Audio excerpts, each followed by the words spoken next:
put our money and efforts where our mouths were last week. So let us see how that is done. I listened to the leader of government business while giving her presentation with regard to the topic at hand.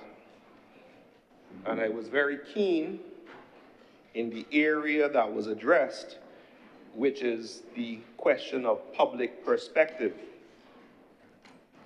And I agree that when interacting with people who tell you what they think you're doing and who tell you what ought to be done, you are forced to recognize that there is some distance between what is believed to be the objectives and activities of the upper house and what actually is mandated to be done.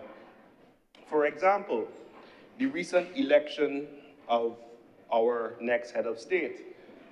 I was interacting with someone and the person asked me, well, why don't I have a vote for the president?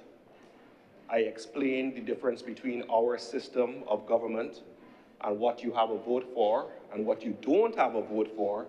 And after the conversation, I believe there was some understanding, even if grudgingly, to our concept of a ceremonial head of state. But when people are educated and are getting the knowledge as to what they do from other sources, they believe a president is a president. So therefore, if you elect a President Trump and you have a president in Barbados, why is there not an election?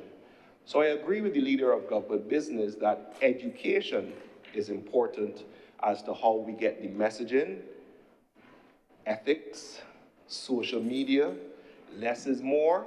We have to reach people where they are. A lesson I am yet still to master is that the person who is talking is responsible for what the person who is listening hears. And that's a hard lesson, but it is so true. Now, there was a time you turned on the TV and you had characters like Giggard and Boo, I believe, who were able to convey topical issues in a way that is related to everyone. But time has changed. I had a conversation with my mother up to last night about allowing my daughter to watch news. And my mother was saying, but when you used to watch news, you were able to go and argue certain points. And I didn't tell her, but in my mind, I was thinking, but news is so different now. News is so different than what you see.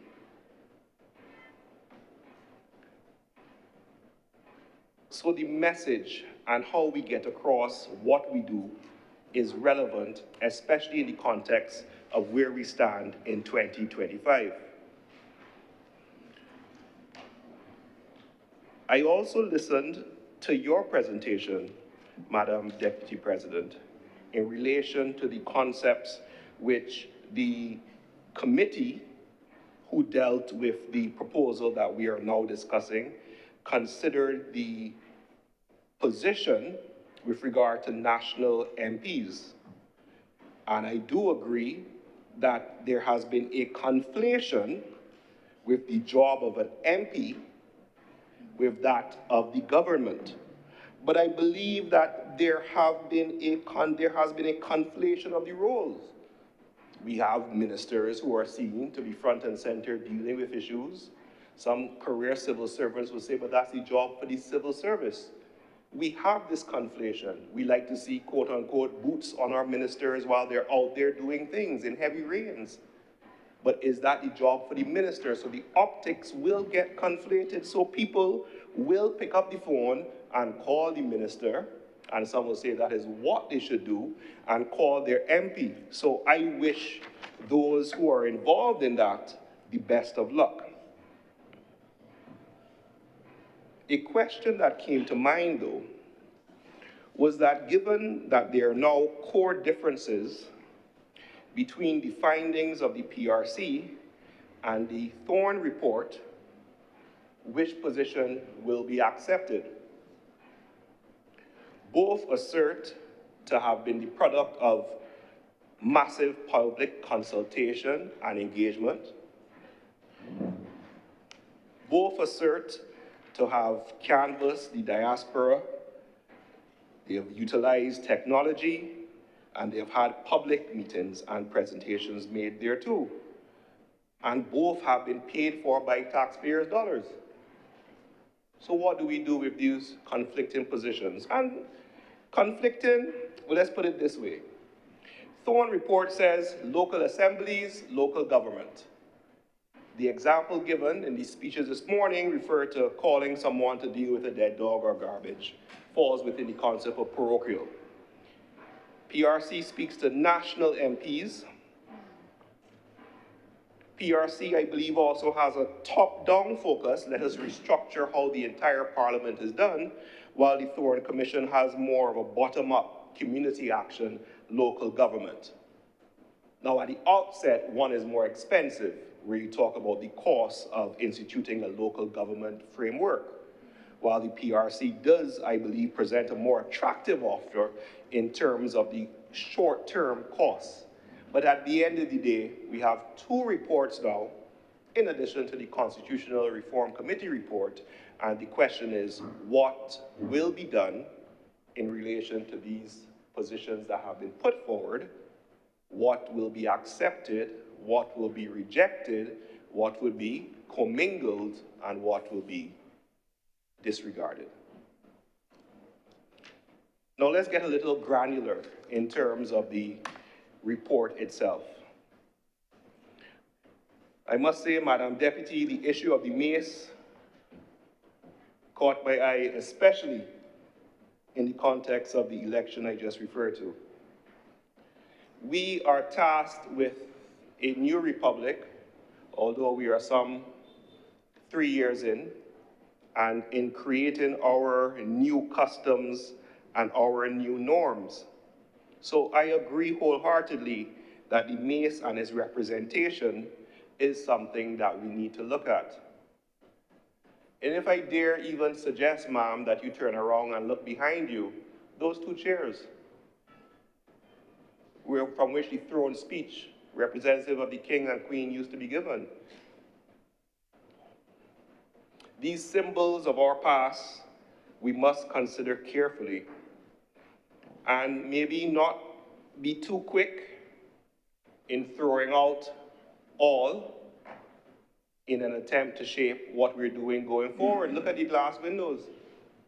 We have coat of arms and names of the persons who contributed. If we do research in those names, will we be happy or saddened? This is our parliament. It's our parliament now, but it comes from a place. And the historians would say, well, how far do you go in reshaping to create your new legacy? Second issue I want to address, Madam Deputy, is the age of the president. And I noted that there is no minimum age. It would seem somewhat incredulous, and some would say deliberately mischievous, to assert if there is no minimum age, then the president could be 10. Or we're saying that the minimum age is that of an adult. But I do agree with your assertion, ma'am, that it should carry some gravitas and seniority. And maybe that's a conservative perspective. Maybe. But at my age, ma'am, having had some experience in this thing called life, having a fully formed prefrontal cortex as such, I recognize that while youth brings a tremendous amount of enthusiasm, there is something to be said for experience. I'll leave it at that. The structure of the Senate. Increase in size, I see is proposed. And I note with interest the proposed representations which were listed: youth, elderly, LGBTQ, business, labor, etc. What's interesting, ma'am, about labels is that certainly from a legal context, I'm sure you will remember that labels actually tend to lead to a more restrictive interpretation. And for my part, allowing a wide discretion, as is currently set out in the Constitution, gives greater ability for the head of state to make the necessary appointments. Now, the issue of mandating that a head of state consult as opposed to act on the advice of certain parties outside of the Prime Minister and leader of the opposition is one which I would defer to my fellow Senator Nichols. But I believe that there should be a caution in mandating who our head of state seeks to act on the advice of. Secondly, utilizing wording which sets out certain categories to be considered, I believe would lead to a more restrictive position than it is currently stated, because as said, it is said, I'm referring to 36(4) of our Constitution, ma'am. 7 senators shall be appointed by the Governor General, our President, acting in his discretion by instrument under the public seal to represent religious, economic, or social interests. Now, these are quite wide, ma'am, and I dare say that social interests can capture the definition of what is proposed. And it goes on, or such other interests as the Governor General considers ought to be represented. And then going on, that before appointing any person under this subsection, the Governor General shall consult such persons as in his discretion he considers can speak for those interests and ought to be consulted. So there already is a wide provision, and certainly recommendations can be made as to how that provision is to be exercised. But I believe that in setting out these parameters, we actually find ourselves reducing the ability to meet the needs that may confront the ceremonial head of state, ma'am. There may be a time where, as I believe you did indicate in the presentation, that due to a change in the nature of the cyber policy, you may need someone who has an interest in AI or matters related to computers. So for things like this, I believe less is more in terms of the discretion to meet the needs that present themselves, ma'am. I also think it's important, as one of those who was here from 2018 and whose tenure is coming to a close, to reflect on the work that was done by the independents. Those persons appointed under the same section I just referred to. And I think it's a testament, Madam Deputy, that in those unprecedented times, I believe the wording used in the report reflected the 2 general elections, unprecedented, that we found a situation where the Constitution, as it stood, allowed for the governance of the people to go forward, allowed for voices to be raised in criticism, allowed for the government to respond fiercely to defend its policy position, but allowed for the engagement of the public in a method that I believe contributed to validating our democracy. And I say that fiercely and proudly. When there was no opposition, Madam Deputy, I guess there was no one else to turn to for the government to express its ire with regard to voices raised expressing concern. As you said in your speech this morning, you should be allowed as a Senate to say, hey, this is a perspective that we have. Indeed, I, and along with the other members of the Independent Senator Caucus, have been accused of supporting the government too much and then accused of supporting the opposition too much. So I think we have done an excellent job by having the audacity of independence, which I believe was an article penned in 2020, where there was again a disagreement with regard to a position taken. How dare we? How dare we? But at the end of the day, the results speak for themselves. Government has been allowed to have its policy, questioning has been done, and the government, to its credit, when the public sentiment is there and the questioning has been validated, has modified its position. Our system worked. There's always room for improvement, but I think we can look back for the past 7 years and have a clear and present example of the functioning of the powers of Parliament, ma'am. Technology. I have spoken on this prior, ma'am, and the concept is we need to do more than we currently are. We learned some hard lessons in COVID. We were having meetings of various committees. We know the lower house allows for meetings to be done virtually. We need to amend our standing orders for us to meet as a Senate with restrictions so it's not abused in a virtual manner. That's a low-hanging fruit. I know Minister Reid is chomping at the bit to unleash his resources, and we'll have to probably restrain the enthusiasm, but we can certainly do more to allow the business of the people to continue unabated. Let us embrace the technology. I keep repeating it. We learned hard lessons when we had no choice. When we had no choice, we did what we have to do. Why are we reverting to the norm? I thought there was a new normal. Well, no, we're back. Return to office. We need to be able to embrace what we have learned. Those were hard lessons. Those were painful lessons. When we had the vote for the president, a member in the lower house appeared via Zoom. That was a serious occasion. Why can't we do it here in the Senate? I continue for that appeal, ma'am.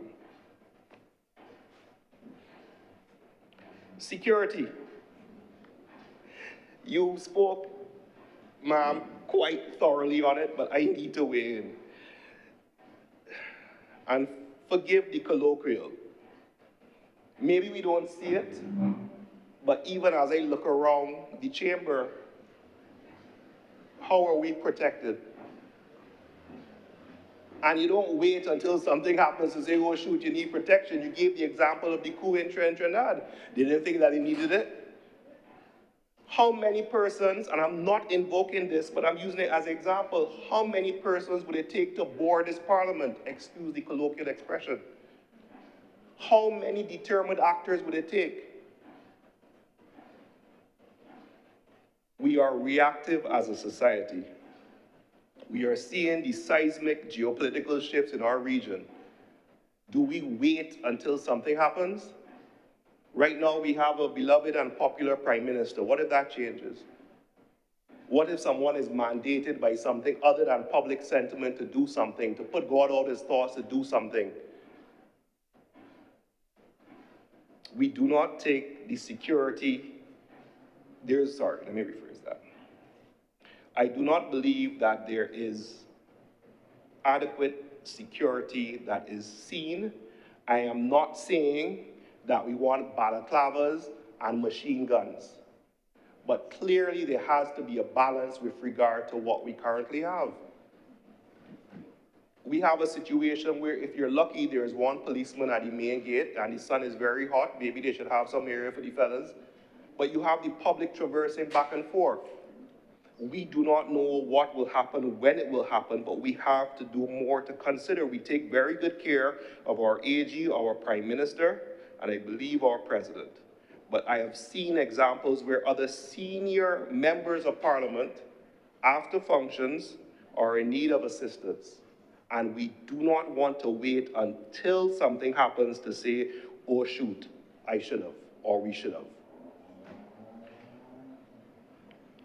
I agree, ma'am, with the proposed question time, and I think it's an excellent initiative, not just for the Prime Minister, but I believe for ministers. Although we do have the provision to ask a question to a minister which goes on the order paper, and there it shall remain until Parliament is prorogued and it will think. I think the proposals as set out in Chapter 5 would be a welcome initiative. Again, I believe it should be expanded to ministers. I am not in agreement with the proposed public question time because in my mind, there is a question somewhat of overwhelming the bureaucracy of Parliament with the amount of questions that itself could raise. But I think it would be quite exciting to see the Prime Minister or ministers engage in one-on-one to questions being asked by members of either house. Some people also say, be careful what you wish for, because that then allows for a disparity with regard to intellectual capacity to be put on display for all and sundry, sorry. But I think it's a great example. Finally, on the granular level, ma'am, the Public Accounts Committee, which, you know, it's a game of who said what and who not doing what. Well, let's make it even simpler, milady. I almost call you milady, ma'am. I'm thinking myself in another place. Why not, ma'am, seeing that we have a leader of the opposition presently, but we have issues with regard to the Public Accounts Committee meeting for whatever reason, why not have it that the Public Accounts Committee shall meet and shall be constituted, validly constituted, once there is a quorum of its members, and mandate, as is done in other jurisdictions, for marshals to compel attendance. Then we'll get it done. We also had the situation in the past where persons were not attending so as to constitute the Public Accounts Committee. We can make them attend. We also need to have the ability to properly summon witness to Public Accounts Committee so that they are not able to defy it, as have been done in the past. Give the Public Accounts Committee the teeth it needs to do the job. And if there is no person responsible who is convening the meeting, have it so that the members are convened by the marshals, a vote taken as to the majority, that person sit as chair, and therefore the committee can go on with its business. For too long, Public Accounts Committee has remained a tool which, honestly, I did not see it action save for when, it did action in the period, it did meet in the period that I just described, Mara, from 2018, and it did seek to do something. I think it's a pity and it's a lost opportunity for both the government and the opposition to do the governance of Barbados. Those 7 areas, Madam Deputy, were what I wish to focus on, but I wish to end by thanking yourself and the other members of the committee, as well as the clerks of Parliament who supported, for a thankless job. And I did not attend, I did not make any contributions, and we all know that we all have our different obligations. But when I tell you I understand that it's a thankless task, I understand it's a thankless task, but I want to publicly thank yourself and the other members who have made the contribution, and hopefully aspects of it will be taken up for the betterment of the Parliament and the people of Barbados. I thank you.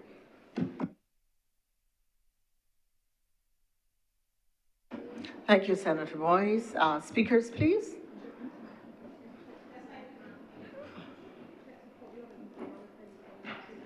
Good afternoon. Speakers, please.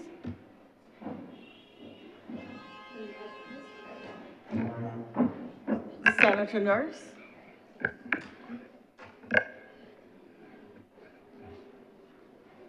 Thank you, Madam Acting President. This legislation does not recommend, in my view, anything which is earth-shattering or difficult to understand or to relate to. And I suppose at the end of, and at the end of the day, what is recommended doesn't in a lot of cases, make any fundamental changes in how we operate as it is. So perhaps we can say the Westminster system, which basically is what we have based our procedures on, seems to be working reasonably well for us. And I think that one of the things that what you could suppose be some fundamental changes would be the makeup of the Senate. In terms of the Senate, it is now proposing to increase the members of the Senate, to reduce the number of independent senators appointed by the president in his or her own right. And I have no great difficulty with that. I have always felt that the Senate should be representative of the various activities which constitute the society.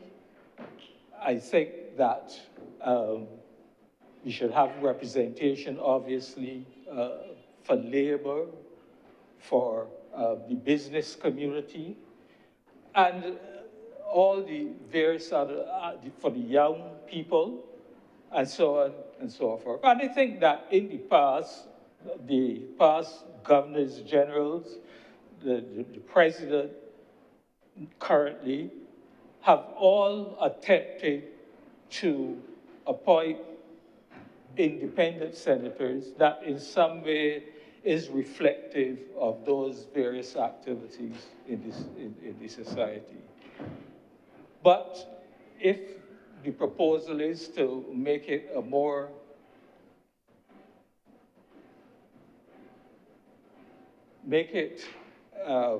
more a fixed kind of arrangement, then so be it.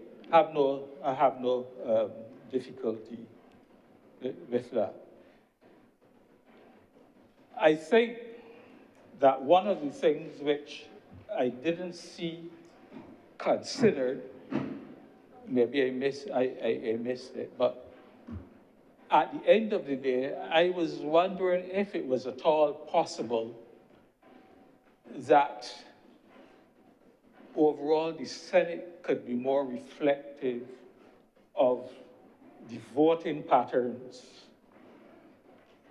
of the electorate. Not suggesting, so don't get up and accuse me, but not suggesting proportionate representation, but at least something which is more reflective of the voter patterns. So if you look at, let's say, the voting patterns since independence, for example, you have had situations where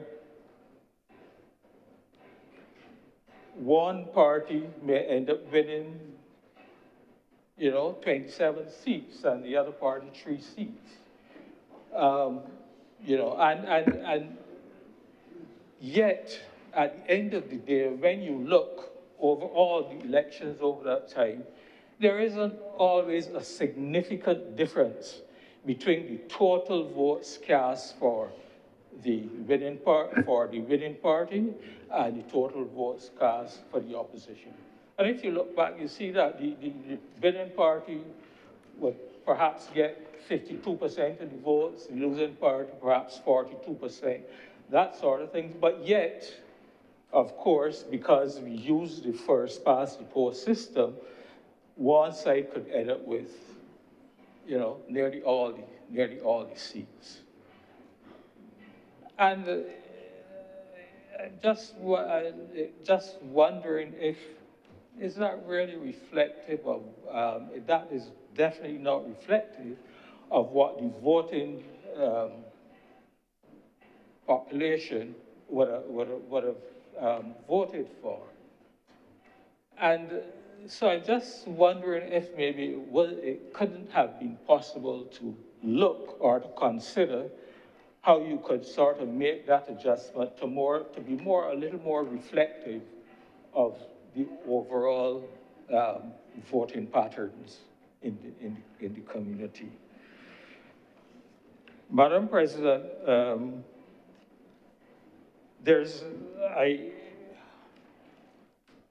I think you made the point, and like you, I would agree that I would have preferred to see, in the case of the election of the president, a one-time 7-year, say, term for the president.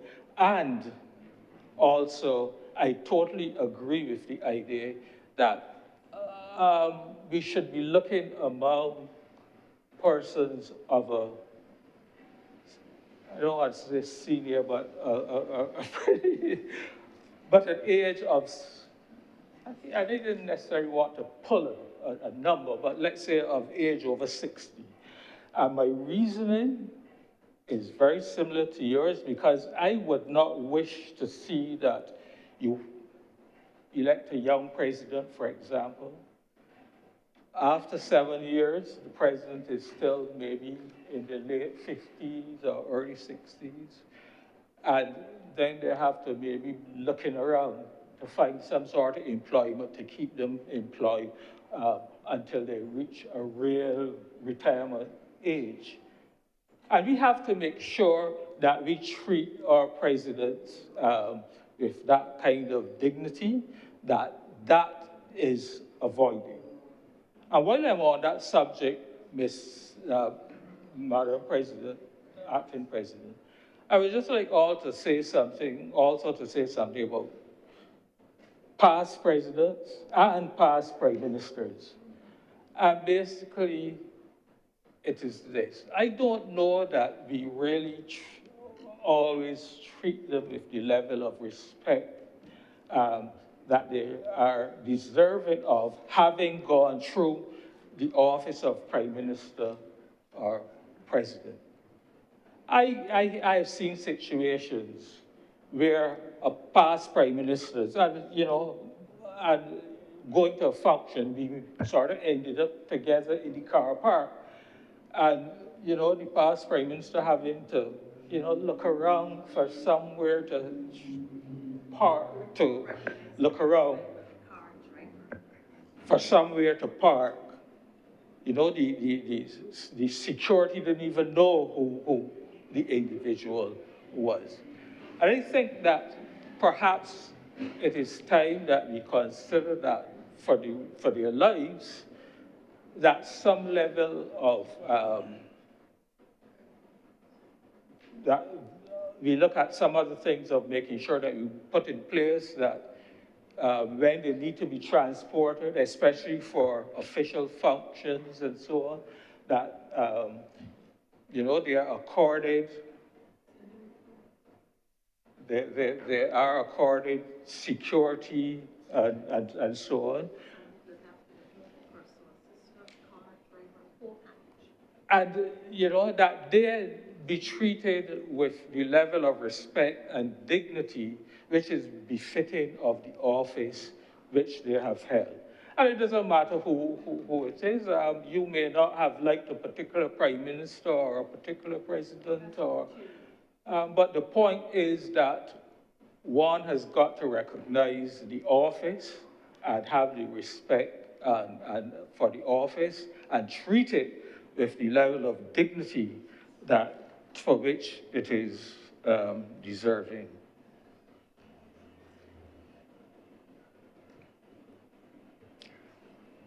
Another area I just wanted to look at mention, of course, was made of the provision for a subvention for political parties. And obviously, I agree there has to be some conditionalities attached. You can't just set up I'm reluctant to say a fly-by-night political party and then expect to get 250,000 or 300,000 or whatever the subvention is. But the point,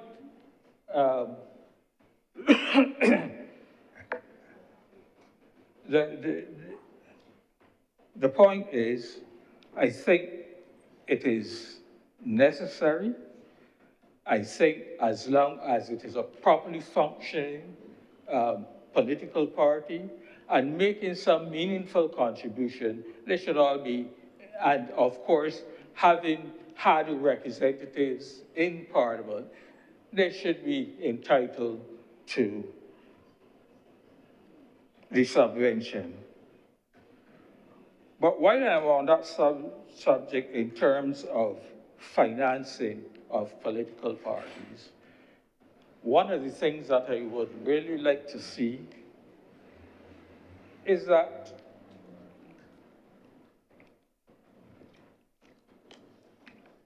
there's a requirement for disclosure.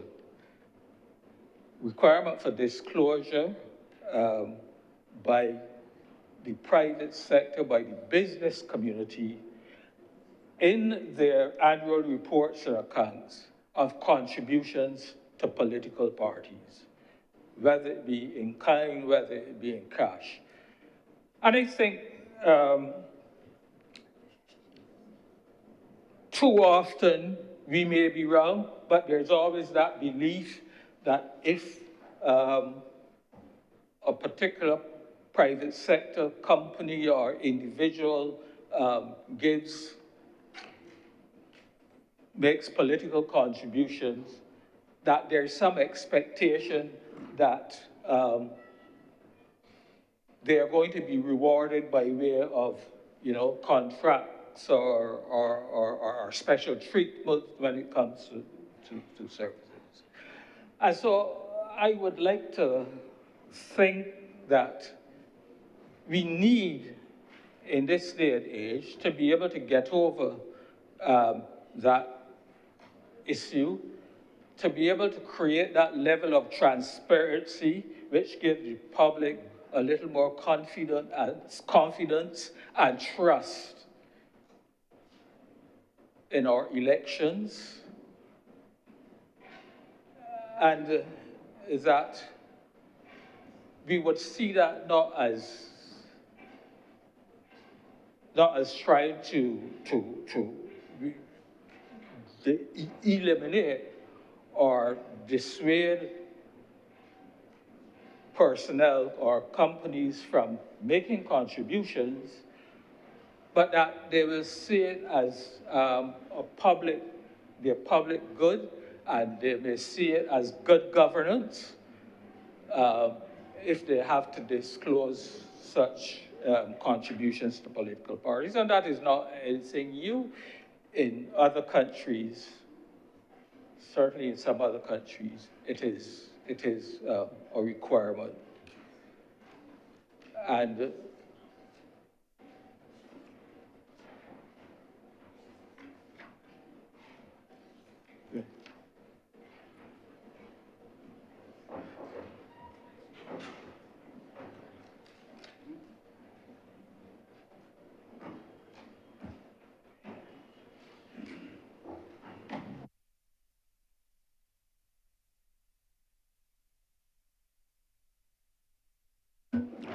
Thank you very much, Madam Deputy President.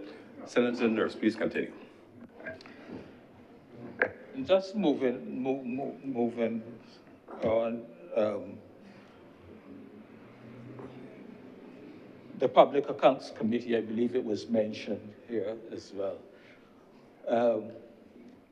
But one of the things I would have liked to see is if there's any way of reconstituting that committee, which makes it possible or compulsory perhaps that this committee meets on a regular basis.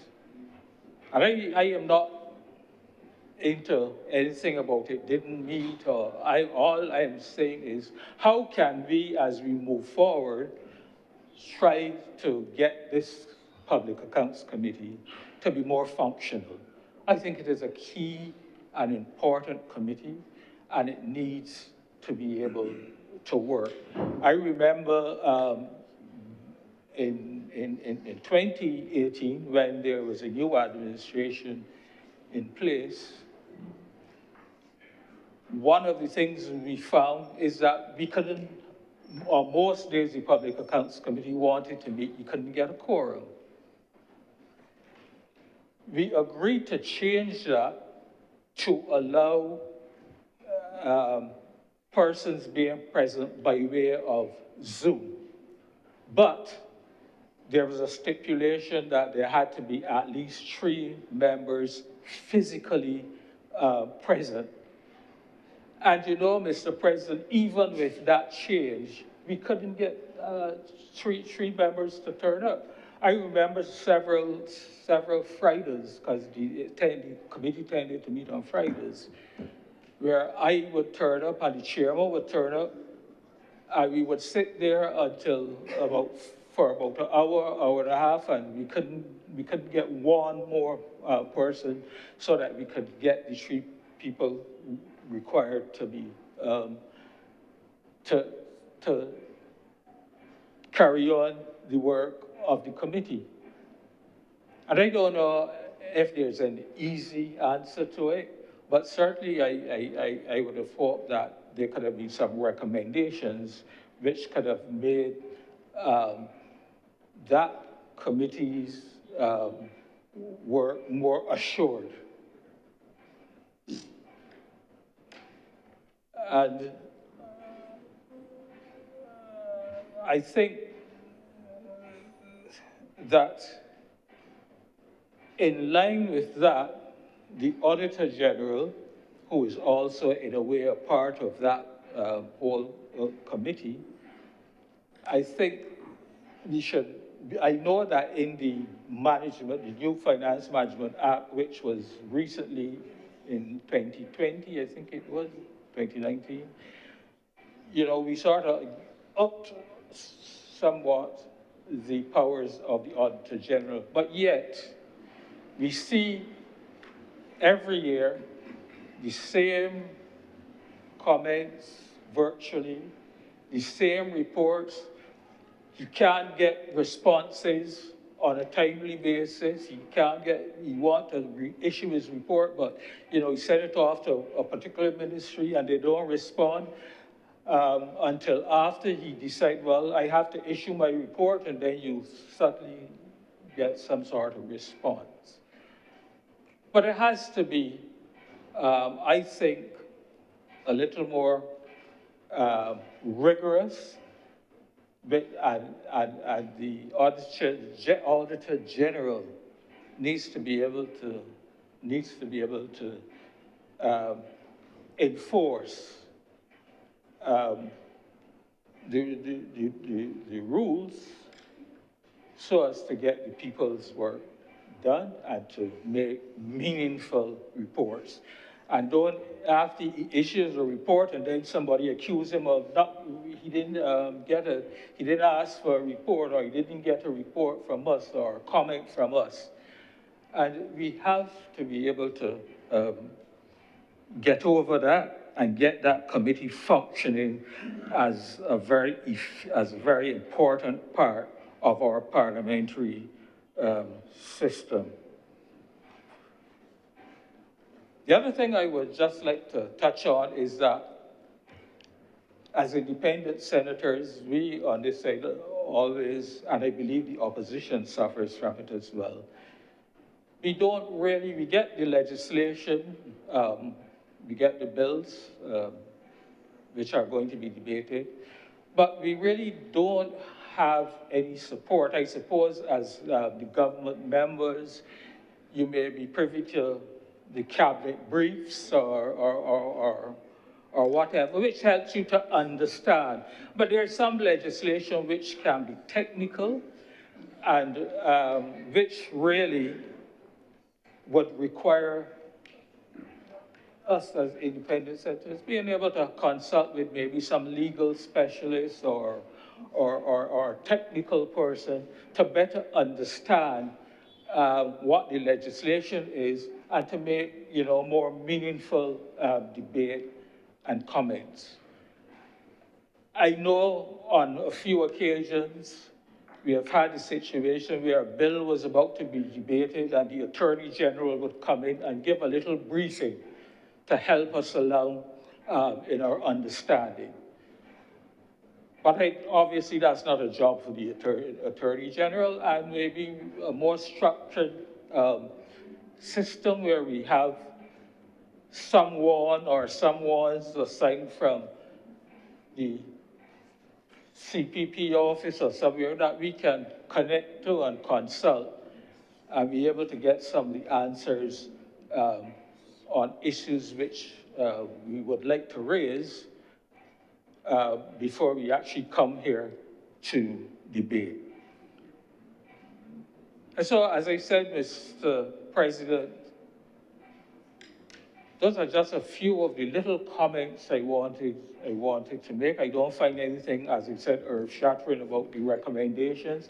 I don't think that there's going to be any substantial or changes to how we operate.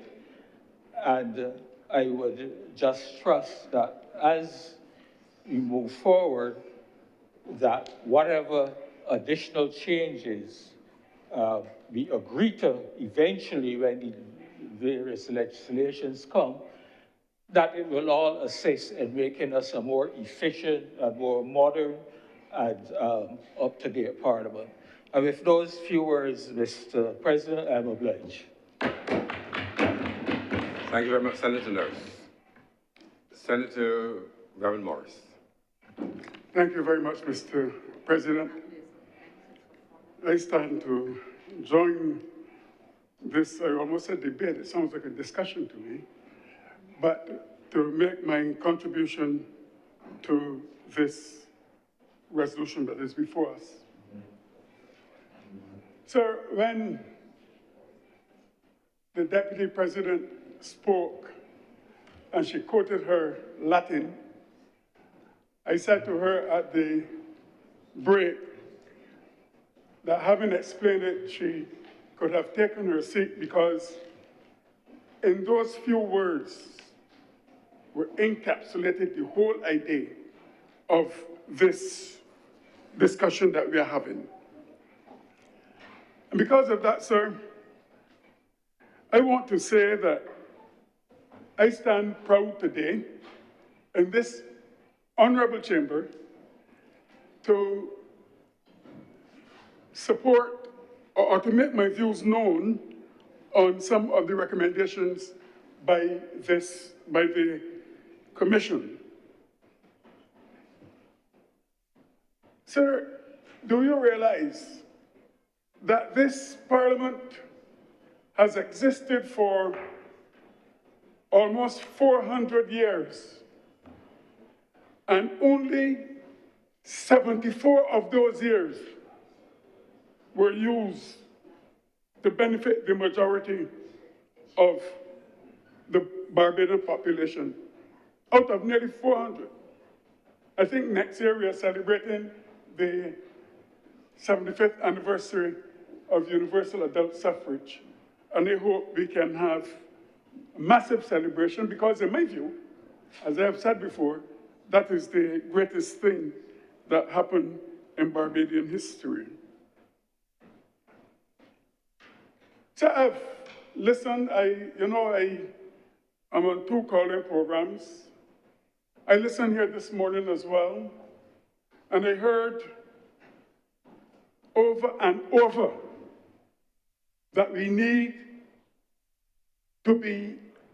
to have a Republican constitution first before we have changes to the type of government and before we can declare ourselves a republic. So that is not true. It's not true. Because, first of all, we have to define what we mean by republic or by Republican. And those of us who would have done a little political philosophy would know full well that Thomas Hobbes, you know full well that Thomas Hobbes advocated for a Leviathan, a strong leader, a devilish leader, an arbitrary leader. And John Locke went the opposite direction. He preferred, sir, a more democratic system, or what you call the Republican system, where if the government does not act in the interest of the population is free to remove them, and you will realize, sir, that theory of John Locke influenced a number of revolutions and republic setups of a number of countries in the Western Hemisphere, particularly in the Caribbean. The next thing that I've constantly had to address was the fact that we should have gone to a republic first, have a constitution and then say that we're a republic. In so doing, Barbados would have been the first country in the world that has ever done that. There's no country, sir, that has ever had a Republican constitution and then declared itself a republic. Not even the great United States, sir. They were ruled after they ousted the British. They were ruled by what we call the Articles of Confederation, and they never had a constitution until 1787. They never had a constitution until 1787. France, you know when France had its final constitution? 1958. Haiti, that we love so much, its final constitution, sir, 1817, having been declared independent on January 1st, 1804. We know the Americans won their war in 1876. So wherever you go through Latin America, you will find, and all those places that had what we say, that term republic, they all had a constitution coming very late. As a matter of fact, Mexico was going at theirs up to as far as 1923. So Barbados is in no unique place or did anything wrong and calling ourselves a republic. In my view, we went republic since we became independent. That's my view. So what we have here before us today, sir, are recommendations, or a summary of recommendations made by the people of Barbados. And that is what is important to me. That previously we had no say. We could not even determine what government we wanted. The people of Barbados made this is a report. Sir, there are certain things I like in it. For example,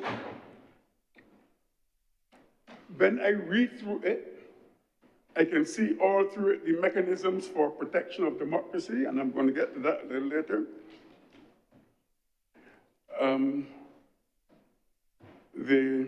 I like the idea of an independent speaker, sir, and I think that in itself is even more democratic. Having read on this issue, I like the idea of national MP, sir, because look at our situation. I believe that sometimes there's a lot of talent in this country that will want to make its contribution, or the people who want to make their contribution to national development. Sometimes you go and expose yourself like that, and you know, we know how what it's like on an electoral campaign and all of that. And I feel, sir, that there are persons in this country who can make this country, who can make their contribution to this country in many forms. And if so desiring, I believe that they should be included in they should be included. I do not support quotas, sir. I believe in a system running like this. You know, sir, if they had all female senators in here and I was the only male, I would feel comfortable. Do you realize, sir? Yeah, sure. Not them though. Not them. Not them. I would feel very comfortable if I had all females in here and I was the only male. Senator, the question is, were they? Huh? The question would be, were they? That one I can't tell you, sir. I can't tell you that one. But I have every belief they would, sir. I have every belief they would. I'm sure as well. Sir. But if you look at the population of Barbados,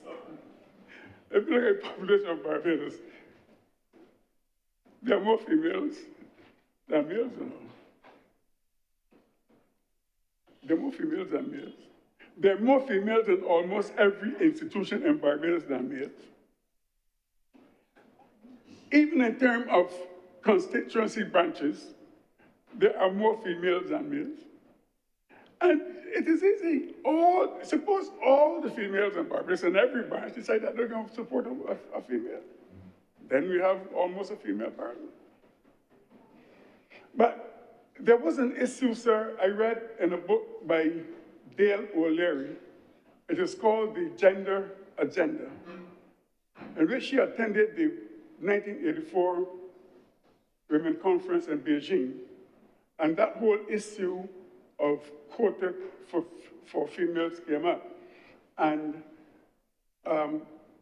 it was adopted, I think, by Brown University, in which if a particular discipline did not have 10% females, that it would have to go.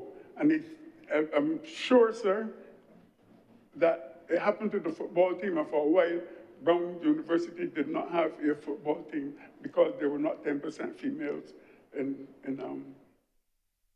football. So sometimes you have to let the system work itself out, as opposed to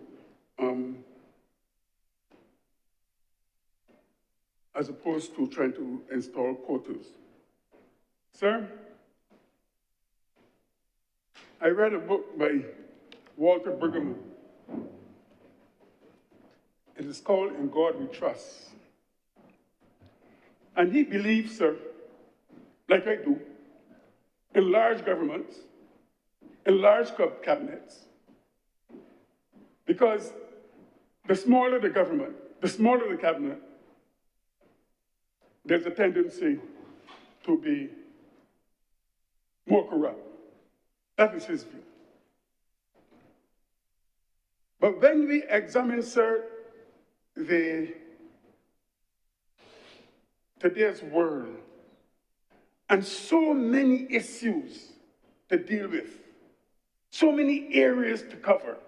So about, we said 10, not 10, because I was just the other day, 20 years ago, we did not need a minister for the environment. We did not need anything about climate. There were so many things, but now they are here. And we need them. And I believe, so the thing is that some of these areas are so massive that you cannot even adjoin them to another ministry. So I believe in large government. I believe in a large cabinet. Fixed date for election, sir. I was surprised, to be quite honest with you, in hearing that coming from the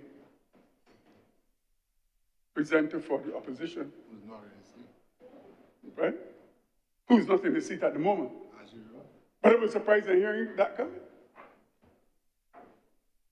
I'm sure all of us in here are familiar of the times that we went over the date or the prescribed time in which we should call elections.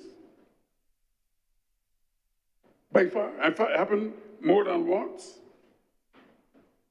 What happened, sir, those of us, I was not here in 2018, but I read everything that came through, that there were people up and down, marching up and down this country, asking the government to resign and to call elections, which the government did. And now they are up and down marching again, calling on the government to call elections because of something they disagree with, the same thing, the legislation.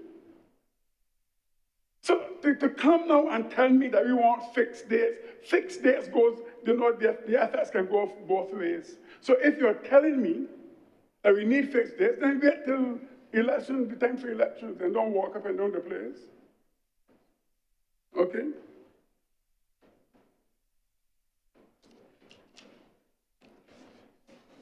Sir,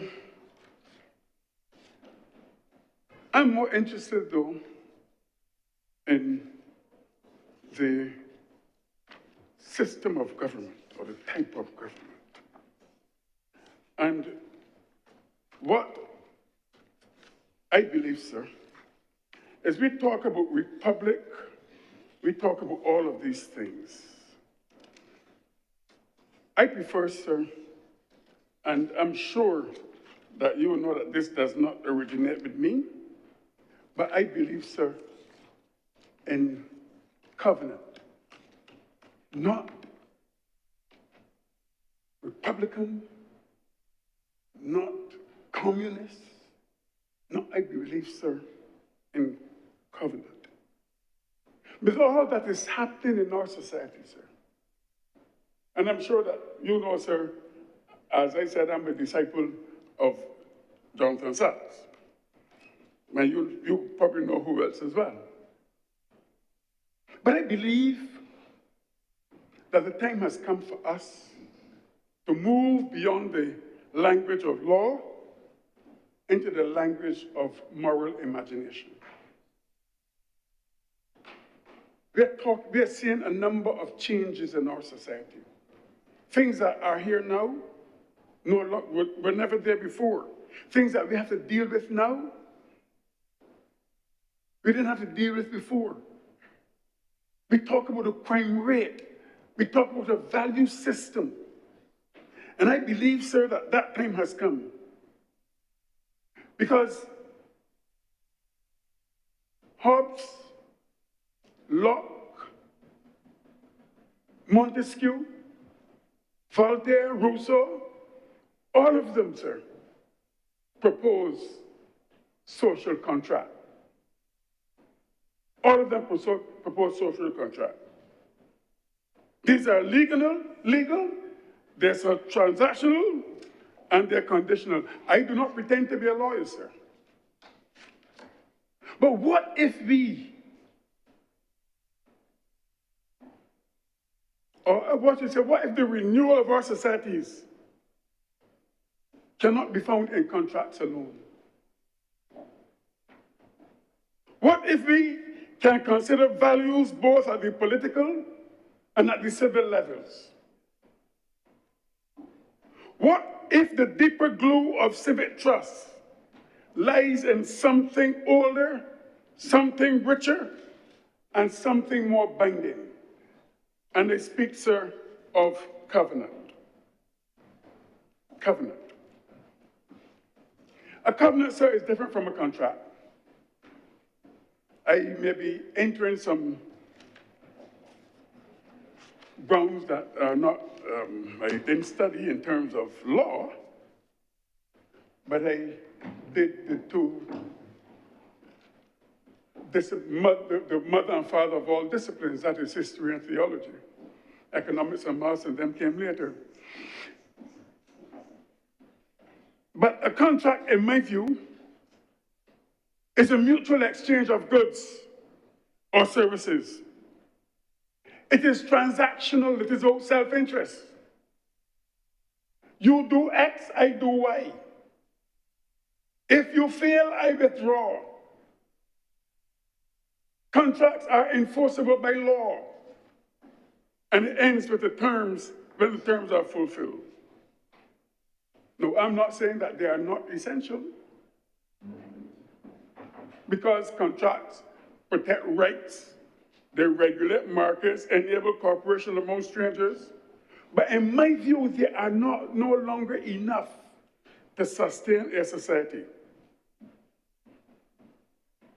We're talking about education reform. We're talking now about climate. All of these things are with us. And I believe the type of government that we need,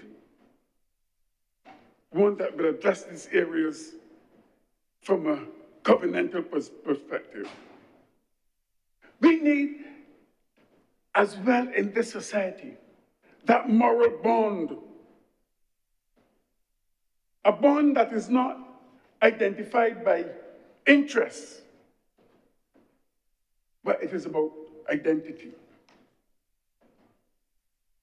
It is about promise made not for advantage, but for belonging.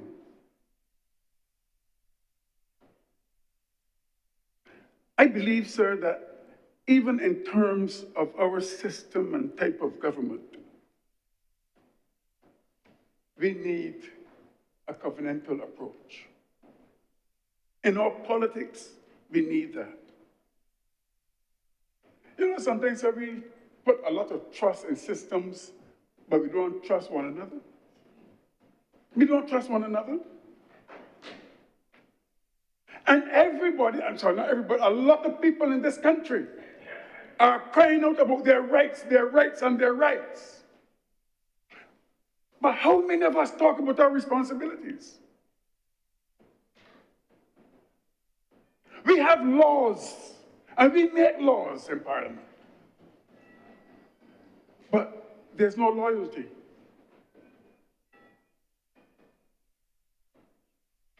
If we continue like this, sir, our societies will become more and more polarized. If we apply covenant to politics, so we will see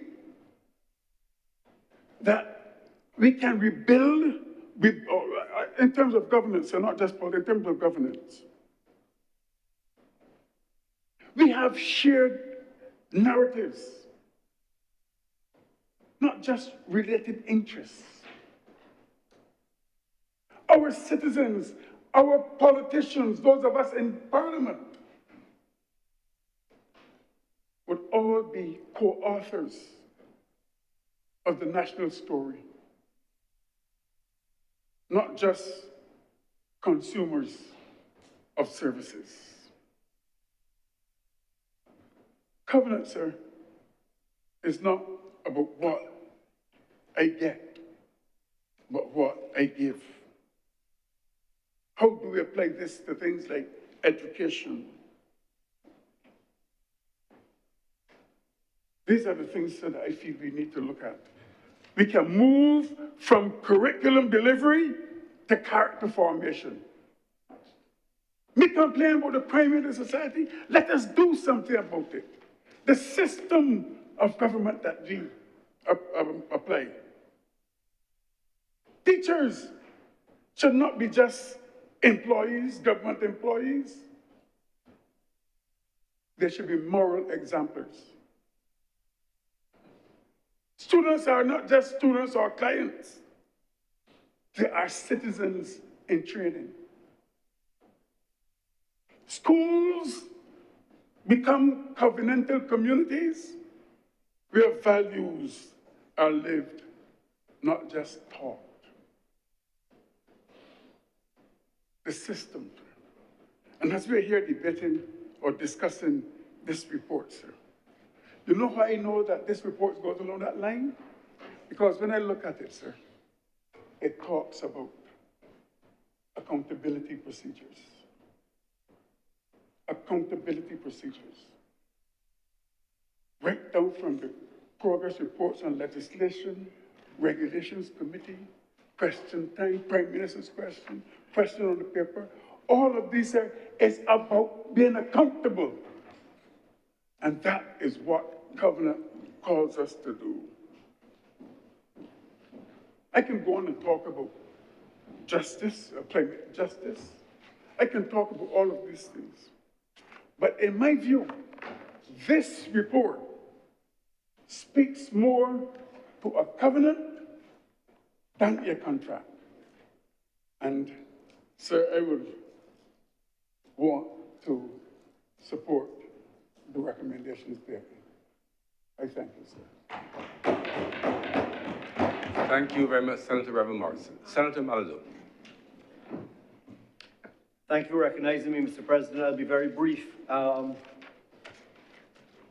I guess I approach this maybe the same way, but maybe differently to others have approached it. My question would be, based upon my limited experience, now coming up to 4 years, as being a member of this Senate, where have there been areas that I thought we could do better, and therefore, in the parliamentary reform, where the areas would be that I would think that I could make a more valuable contribution or be more useful to the people if these areas of friction were removed. And I only really had 4 in my mind. But before I get there, I would be remiss if I did not comment, first of all, with how our last speaker and our deputy president, how they started. I have to say that I don't necessarily agree. Perhaps I also would disagree with Senator Boyce. He refers to some of the things of our colonial past. So it's not a big issue to me, but I just want to give a different perspective that sometimes maybe I can give. I believe in about 4 weeks we will celebrate 59 years of independence, or 59 years. The chorus of our national anthem, I will not attempt to sing it. I was told by my music teacher at Harrison College that I should just move my lips, nothing should come out. That was the best. But towards the end of the chorus, if I will read the whole chorus, we loyal sons and daughters all do hereby make it known. These fields and hills beyond recall are now our very own. We write our names on history page with expectations great. Strict guardians of our heritage and firm craftsmen of our faith. Sir, those words mean something to me. And I don't think that erasing the symbols or the whatever of our past is ever going to change it. We must be strict guardians of that history. Recognize it for what it was, as painful as it might be. But now, after 59 years, we must be firm craftsmen of our faith. And this Parliamentary Review Commission is doing exactly that. We want to be the firm craftsmen of where we're going. This honourable chamber, the other one, they have served us well in many ways, but their time has passed, so now we change it. But to change it doesn't mean to throw it out. So just as that was a bit of an aside to me, because I really wanted to say 4 things. The 4 things, sir, that I found were difficult for me as a senator in here. Number 1, remote attendance. I'm glad to see that that is addressed. I think that I agree completely with the comments made around, and I believe it's in the report. A quorum is a quorum. But once you have a quorum with people physically present, others should be able to join remotely and contribute. I travel a lot in my work, and many times I regret that I am not here and I have something to contribute, but I'm not able to do so. So I'm pleased for that. Second thing that I think would have helped me and will help me in the future is the availability of some resources to help with some research and so on. You know, we have to do it all on our own, and I am not a lawyer, and I don't have a team that can do that. But I luckily, some people do help me, but it would be great for others, other independent senators and other senators to have, this is a big job that we do, and it takes a lot of research sometimes, and having some help would be great. The third area that I would point to is the consolidated laws. That is mentioned in the report. And sir, that is of great trouble to me. Sometimes I really don't know how to read it, because you read the original law and then there are 3 or 4 amendments and you got to try and overlay it, and you can never quite get it right. And so I'm really glad to see that they've recognized in this report that that is really important. And of course, I doubt it would be called the Malalou Amendment, Madam Deputy President, but I'm very glad to see that there is recognition that there could be, coming from somewhere other than the government side, reasonable proposals that should be debated within a reasonable amount of time and considered. If we are going to be an inclusive group, I think we should do that, and I appreciate what is there. So I will end, sir, with my comments, though, by asking a question. Throughout this document, there is lots of reference to integrity and the need to build that into the review that we have. And sir, I'm disappointed that on the 16th of August, 2023, we debated and passed a landmark piece of legislation called the Integrity in Public Life legislation that addresses many of these weaknesses that the Parliamentary Review Commission have identified. But we passed that on the 16th of August, 2023. And to my knowledge, I have seen no evidence of any implementation of that law. And therefore, I will just end my comments today in support.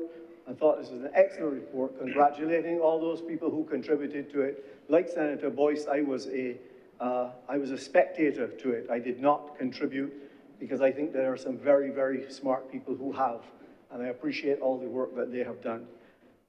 But I would end with a question, which is, when will we see the Integrity in Public Life 2023 Act passed on the 16th of August 2023? When might we start to see that being implemented? With those few words, I'm obliged to you, sir. Thank you very much, Senator Malalou. Senator King. Thank you very much, Mr. President. I too, like senators before me, would like to congratulate the committee for the work that they have done. There are a number of things that sit extremely well with me, but I'm going to touch on 3 things which I believe are linked when you really take a deeper dive and you look at them. One is going to be the ability to have dual citizenship in order to be in these chambers and to do things like that. Also, the ability to have overseas voting, and also the final thing, a fixed date of election. And I believe that these 3 things, when we look at them, have heavy dependency on where they go. Now, as we seek to improve parliamentary procedures and other things like that, the ability for people in the diaspora to vote oftentimes is met with queries and comments that speak to people basically like myself, who would have been born elsewhere but have Barbadian citizenship. The conversations very seldom take into consideration the persons who were actually born in Barbados but took up residencies in other places and have therefore also dual citizenship. It would be, in my mind, disadvantageous to them if we were to continue for any long amount of time, with them not having the ability to be part of the electoral process. Our diaspora is wide.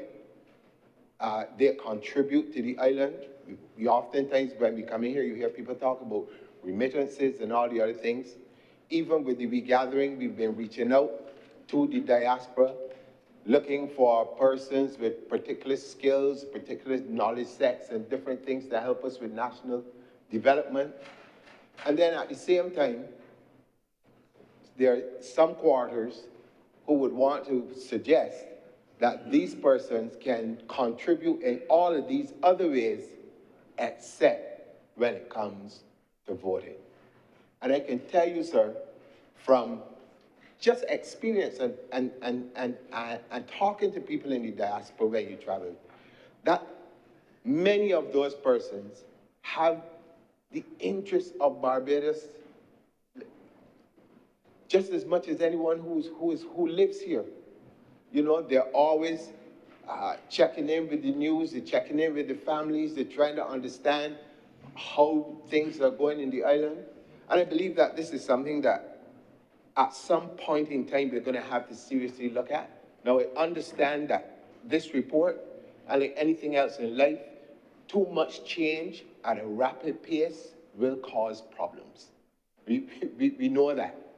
But I think this is a magnificent start for us to begin to rectify some of the problems that have plagued us for a long time. I also noticed that in the minority comments, our very own Senator Thompson made the point, which I would want to support, that difficulties in getting things set up to accommodate overseas voting should not be the premise upon which we seem to blanket out altogether. You know, with the technology, there are so many solutions that are available to us these days that really what it would take is more will than anything else to get that done. And like I said before, I know from having constant contact with persons in the diaspora that there are many people across the globe who, if given the opportunity to vote, will want to take it. The other part of that coin, which a lot of people don't pay a lot of attention to, is again, because we have these people living in different jurisdictions, having different experiences in their lives, their perspective of looking at Barbados is completely different to ours who lives here. Because we measure everything just by the 166 square miles within which we live and the things that we encounter on a daily basis. Imagine if you have the perspective and the knowledge of a person who lives somewhere else when it comes to voting, and they have a broader perspective as to how they will vote based on the fact that they have knowledge, obviously, that we don't have, again, from the experiences they've gained in the places where they live. I think you can only be better for having that kind of expanded base. And oftentimes, a lot of us are still stuck in the place where you hear all the time, especially when elections come around. You hear people say things to suggest that, oh, my grandfather was a this, or my grandmother was a this, and so therefore I am a this. And it tells you that sometimes there is no real analysis of what is actually happening, but people just almost operate on rote. That this is how I vote based on not looking at what is happening around me, not where the country is going, but on a preference based on my grandparents. Now, for me, that, sir, is really a dangerous place to be and a dangerous place to go. We've not, knock on wood, have any problems associated with that I can think of. Well, I can think of one, but I won't speak about that. But all I would say is that you need wider perspectives. And I believe that the diaspora, it is a place that will give us that perspective. And then I come now to the fixed date for elections. This might be very difficult for a number of people to understand or to even accept, but I believe that human beings, for as long as I've been alive, have shown that they like a certain amount of predictability. They thrive when things are predictable. And I'll just make the point by asking all the members in here, how would you feel coming to Senate and every week it changes? The date change, time change, or you'll be doing something else and then all of a sudden you get a phone call and say, you gotta come to Senate. No. There's no predictability in it. And it creates chaos. And I believe that it is something, and like I said before, I go back to my original point, you have to do things gradually as you go through life. But this is going to be something that we're seriously going to have to look at. Because at the end of the day, and I want all and sundry to listen and to hear me loud and clear, at the end of the day, governance is not a game. It is not a game. And the persons who suffer the most when there's no predictability in it is the general public. Businesses, workers, I mean, the list goes on and on. And if we are not prepared to get to a point where we are more mature about how we view these things as a people, not as politicians, but as a people, we're going to be constantly fighting the mindset that is out there, oftentimes in the general public, that this thing is, and I can use Bajan parlance here, mock sport. And it is not. Because every single minister, every single senator, every single person who works within this parliamentary thing comes to work every single day with one thing on mind, at top of mind, I should say, and that is, how do I contribute to making the lives of the people in my country better? Unfortunately, for a lot of us, Hollywood has tainted everything about politics. And so when people watch movies and they see all these things about corruption and all these things, then you get everybody wanting to label everyone as one thing.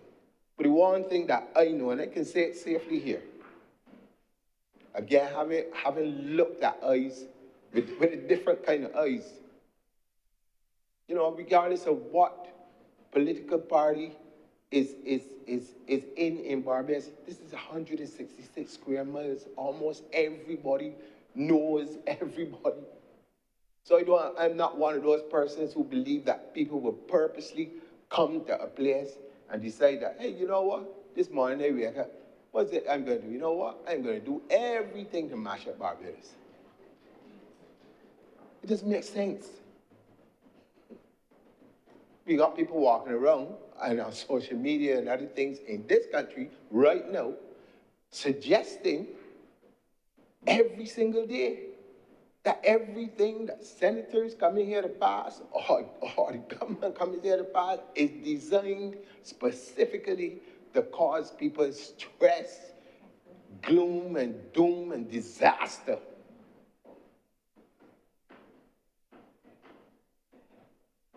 And when trust is eroded in the system and in the people who put themselves out there to be a part of that system, the consequences, as far as I can see and as far as I know, for my 61 years on this planet, has never been good. Has never been good. And so it is important that when we look at this report and the recommendations that have been made, and I go back again to the point I made very early, I understand that we can't do too much change too rapidly, but you have to seriously keep a number of these things which we haven't seen fit to support at this point in time. We have to keep them top of mind as we go forward with this process. Life in itself is not stagnant. There's always going to be change. There are always going to be better ways that we can do things.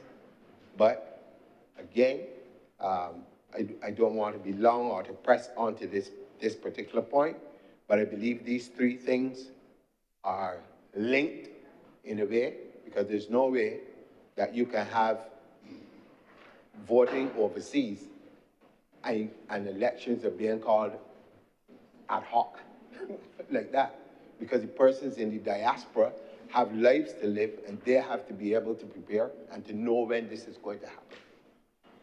So with those few words, sir, I want to say that I support, and I really do, again, congratulate all of the members who took time out of their schedules to work on this committee. And I hope that Barbadians would take the time out to read this report and to continue to comment on it as we go forward. And with those few words, sir, I'm obliged to. Thank you very much, Senator King. Senator Maynard. Thank you, Mr. President. Mr. President, I too would like to express my sadness, as it were, about what has happened in our fellow CARICOM state, Jamaica. And my heart goes out to the people there. I will be making my own contribution, sir, and I call on us, all of us, to do the same. But there's hope. Mr. President, I have to start by congratulating the Deputy President of the Senate, specifically among all the commissioners who did this extensive work. One cannot help but notice that wherever there's a minority opinion, Senator Thompson's name appeared. And it speaks to the fact that she paid particular attention to all that was happening. I watched a few of them, and I noted that in particular areas, she, particularly representing the Parliament in terms of certain matters which we'll come to, she was almost adamant. But that wasn't isolated to representing members of Parliament. I thought that she did an excellent job, and her contribution this morning explained how versed she was in the matter. She wasn't sleeping. So, Senator Thompson, congrats. Sir, I want to start with a minority opinion.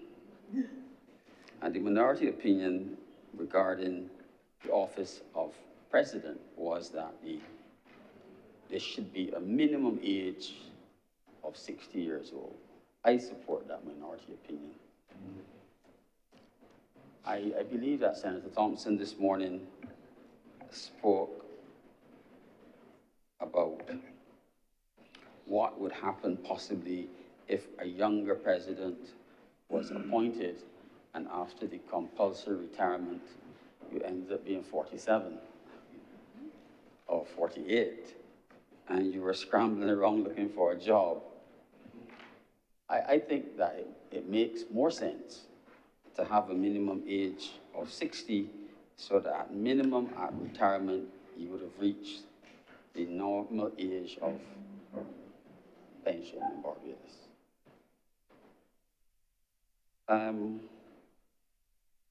I think also that a single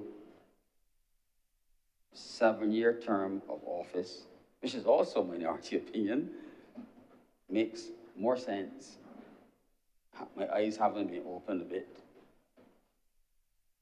than having 2 terms of 4 years. But I say that now, sir, that my eyes have been opened.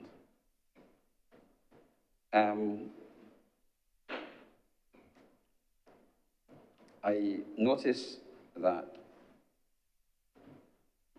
to the Commission's credit, they have strongly recommended that the President should have independent legal counsel. And I think that, sir, is absolutely necessary. It is not expected, I believe, that every president will be capable of navigating all the legal challenges and have all the experience of the first president. And I believe that government would be well placed to provide the president with independent legal counsel. So I want to mention something that aches, but is pleasurable. It relates to crossing the floor. Barbadians, yes, Barbadians have, when it suits them, complain that when an MP crosses the floor, they should have to have a by-election. And that view is still held by some. But I'm pleased that the Commission does not share that view. I think the public at the next round of elections will decide whether the MP is worthy, sir, of being re-elected. And I think I support that position. Government, sir, you will recall, has held the view that the age for entering the Senate should be lowered from 21 to 18. And the Commission is a view and a position that I support. And I believe, sir, that the Parliamentary Reform Commission has now done its work. And I can publicly say again that I support that position. So I'm glad to see, sir, that the Commission also agrees that it should be lowered to 18 and should be open to all Barbadians.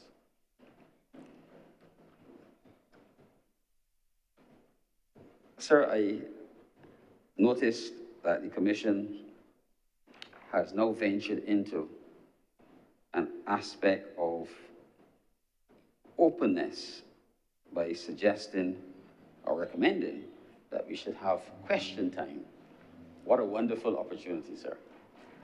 It should be really good, sir, to have a Prime Minister's question time, whoever the Prime Minister might be. So the Prime Minister could be asked appropriate questions and will give appropriate answers. And ministers, sir, and leaders of government business might not escape if the Commission has its way. I would be rather pleased about that, sir. And time limits will be set to answer questions, particularly about matters on the order paper.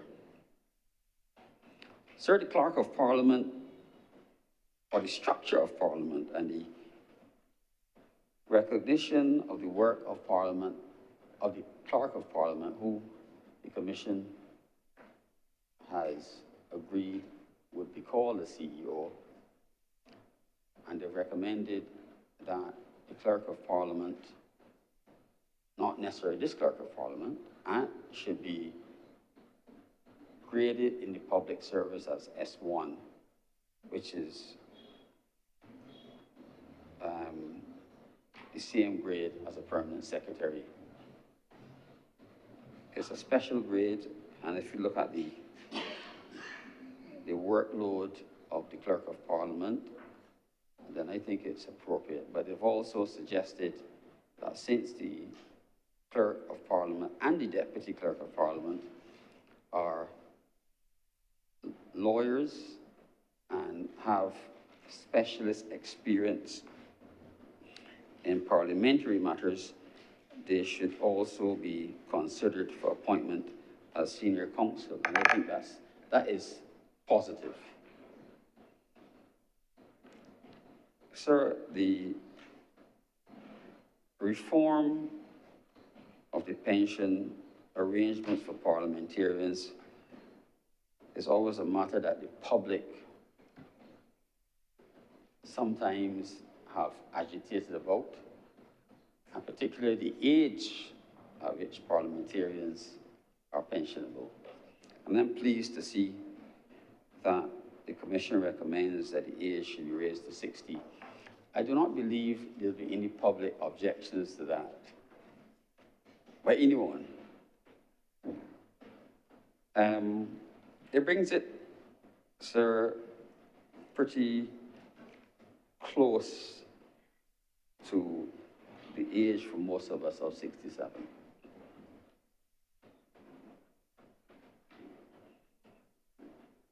Of course, sir, there are changes also suggested to provide pension for parliamentarians generally, and that includes senators, sir. But it would require a change in the legal definition of who is a legislator. And that point is made quite clear. So if that change is made, there will be further discussion and debate, I believe, about how it will be done. Sir, importantly, there's no one in this chamber yet under age 21. So most of the persons here, if I average the age in this chamber, it will be close to, I believe, 50 or over. And as you approach the 40th birthday, health insurance, sir, becomes more important. And I couldn't help but notice that the Commission recommended that there should be some type of private health insurance for parliamentarians and former parliamentarians. It is not free, but it's contributory. To what extent one's contributions will be, I do not know, but it is good that we are at least thinking that way. Sir, I had hoped that I would have seen similar consideration for the post of the head of state. Maybe somewhere unwritten is considered and already being done. Last, sir, I want to speak a little bit about the section that deals with specific compensation. And sir, I am interested in that section because it speaks to what is really a death benefit. But there's a glaring omission, and probably one that could be easily corrected. It provides her for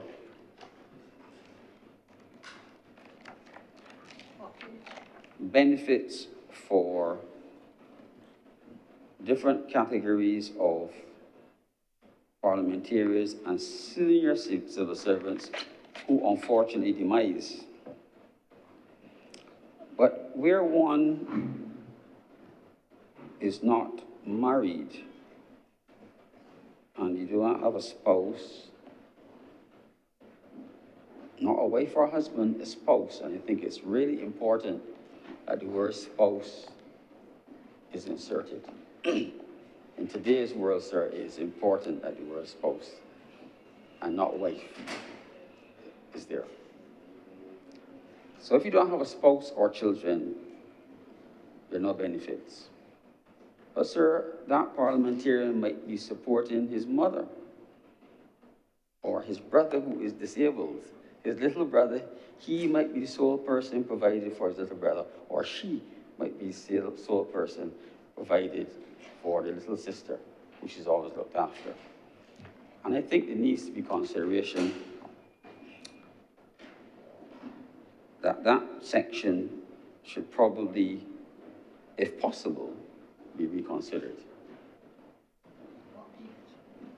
This, sir, is on page 37, and it's in the executive summary 77F. Sorry, 77G. 77G. And it says, no benefit to be paid where deceased has no spouse or children. There are many of us, sir, who support family members exclusively who are not a spouse or a child. And when the breadwinner goes, that person is left on their own. And sir, with those few words, I thank you.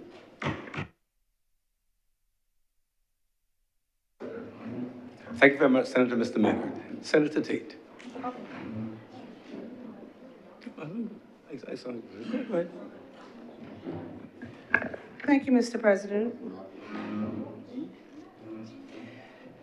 Mr. President, I just wish to deal briefly with a few points that arose from my perusal of the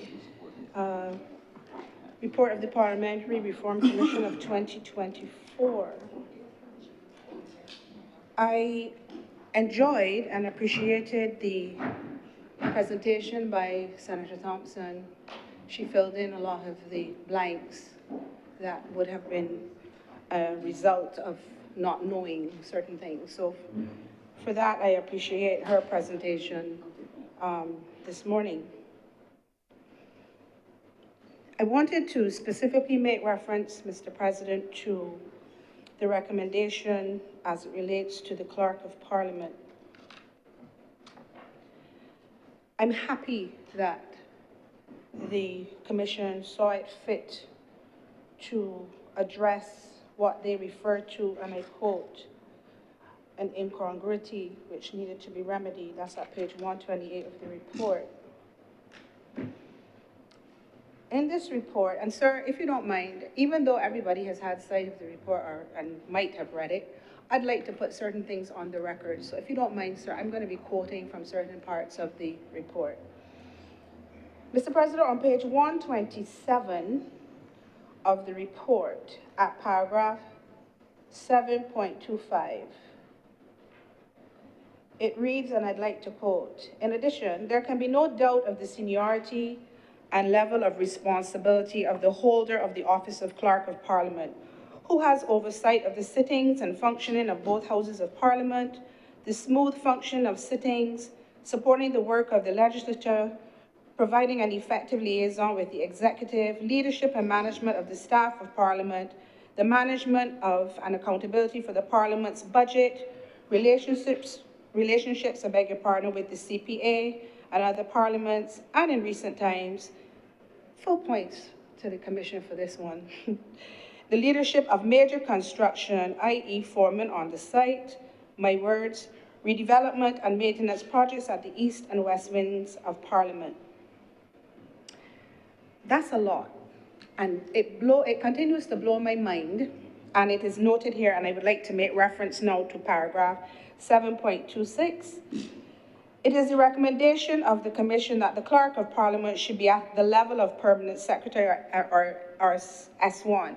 Yes, I know that Senator Thompson made reference to that this morning. The nature, complexity, and responsibility of the role warrants such a level. Further, the Clerk of Parliament is the Chief Administrator of one of the three branches of government. No, this part here, Mr. President. Both the Cabinet Secretary and the Registrar of the Supreme Court, who are chief administrators of the executive and the judiciary, respectively, are already at the level of S1. The incongruity should be remedied. If I may, Mr. President, and I know I don't have to sell anything because the Commission is making what I think is an appropriate recommendation, but I would like to just put on record, for those who don't know, I certainly had to do some research. The current Clerk of Parliament was the Deputy Clerk from the year 1999 to 2002. From 2002 to 2008, he became the Acting Clerk of Parliament, and from 2008 to the present, he has been the Clerk of Parliament. So in all, that's like 26 years. So he far surpasses the requirement for senior counsel, which I believe, if it is still that way, it's after 10 years you can be considered for senior counsel. So that makes sense as well, that he should be recommended and should already, if I may dare say so, be a senior counsel. Because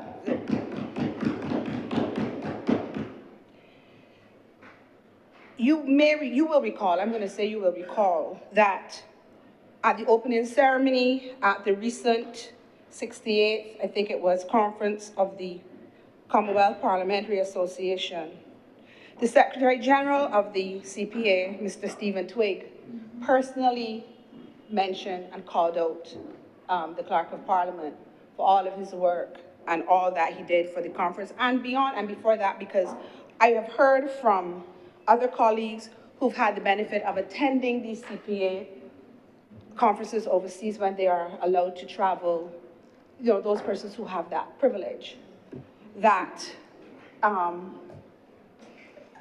the Clerk of Parliament is well respected and appreciated in that realm. So the fact that the Commission is there is a good thing, I would say. It's about time. I hope it is sooner rather than later that the Clerk of Parliament is duly recognized for his work, his tenure, and he receives his silk. I wanted to say that for the record. I move on now, Mr. President, to something that well, there is a section in this document called, sir, on page 150, benefits of Prime Minister and former Prime Ministers. Now at paragraph 8.24 at page 149 of the report, the report speaks to the level of, and I quote, the level of responsibility and complexity of the position, the high demands of the job, the expectations of the public, and the long hours worked. That was used to describe and to discuss the whole issue of the compensation of the Prime Minister. Now, Mr. President, you may or may not be aware, I am one who has been constantly saying in this chamber from day one that the senators of Barbados were not remunerated properly. Nobody in this chamber, as far as I'm concerned, without knowing your business, isn't here to make money. But at the same time, I believe Senator Thompson mentioned the caliber of persons that are in this Senate, what they could be doing other than service. I think it was the leader of government business who spoke to service and coming to the chamber and giving of their best. And the quality of persons in the chamber dictate and demand that what is currently being paid to senators, frankly, is a joke. I was receiving more money as chairman of the NCF than I'm receiving as a senator in Barbados. Again, you don't do it for the money. But if you look at the table of precedence, though, a chairman of a statutory board is lower on the totem pole than the senator. And I believe that senators are higher than backbenchers on the table of precedence.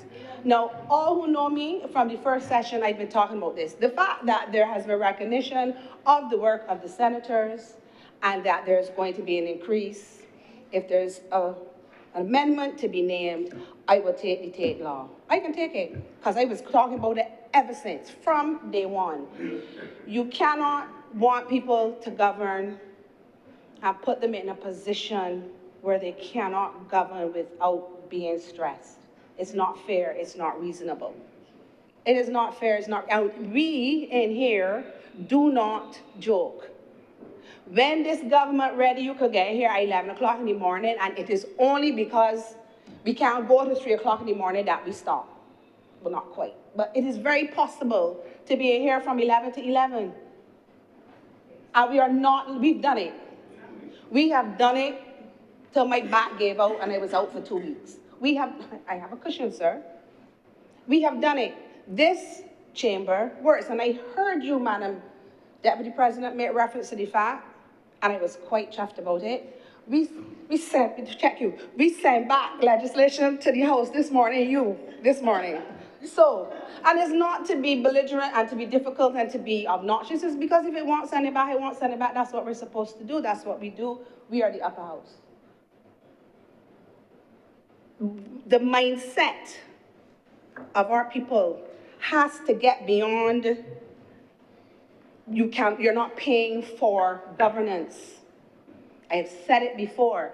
You do not balk at a CEO of a private company getting $50,000 a month, but you have no difficulty, a senator who is passing legislation, doing work, looking at legislation that has 300 sections easy and test schedules. Which one am I referring to?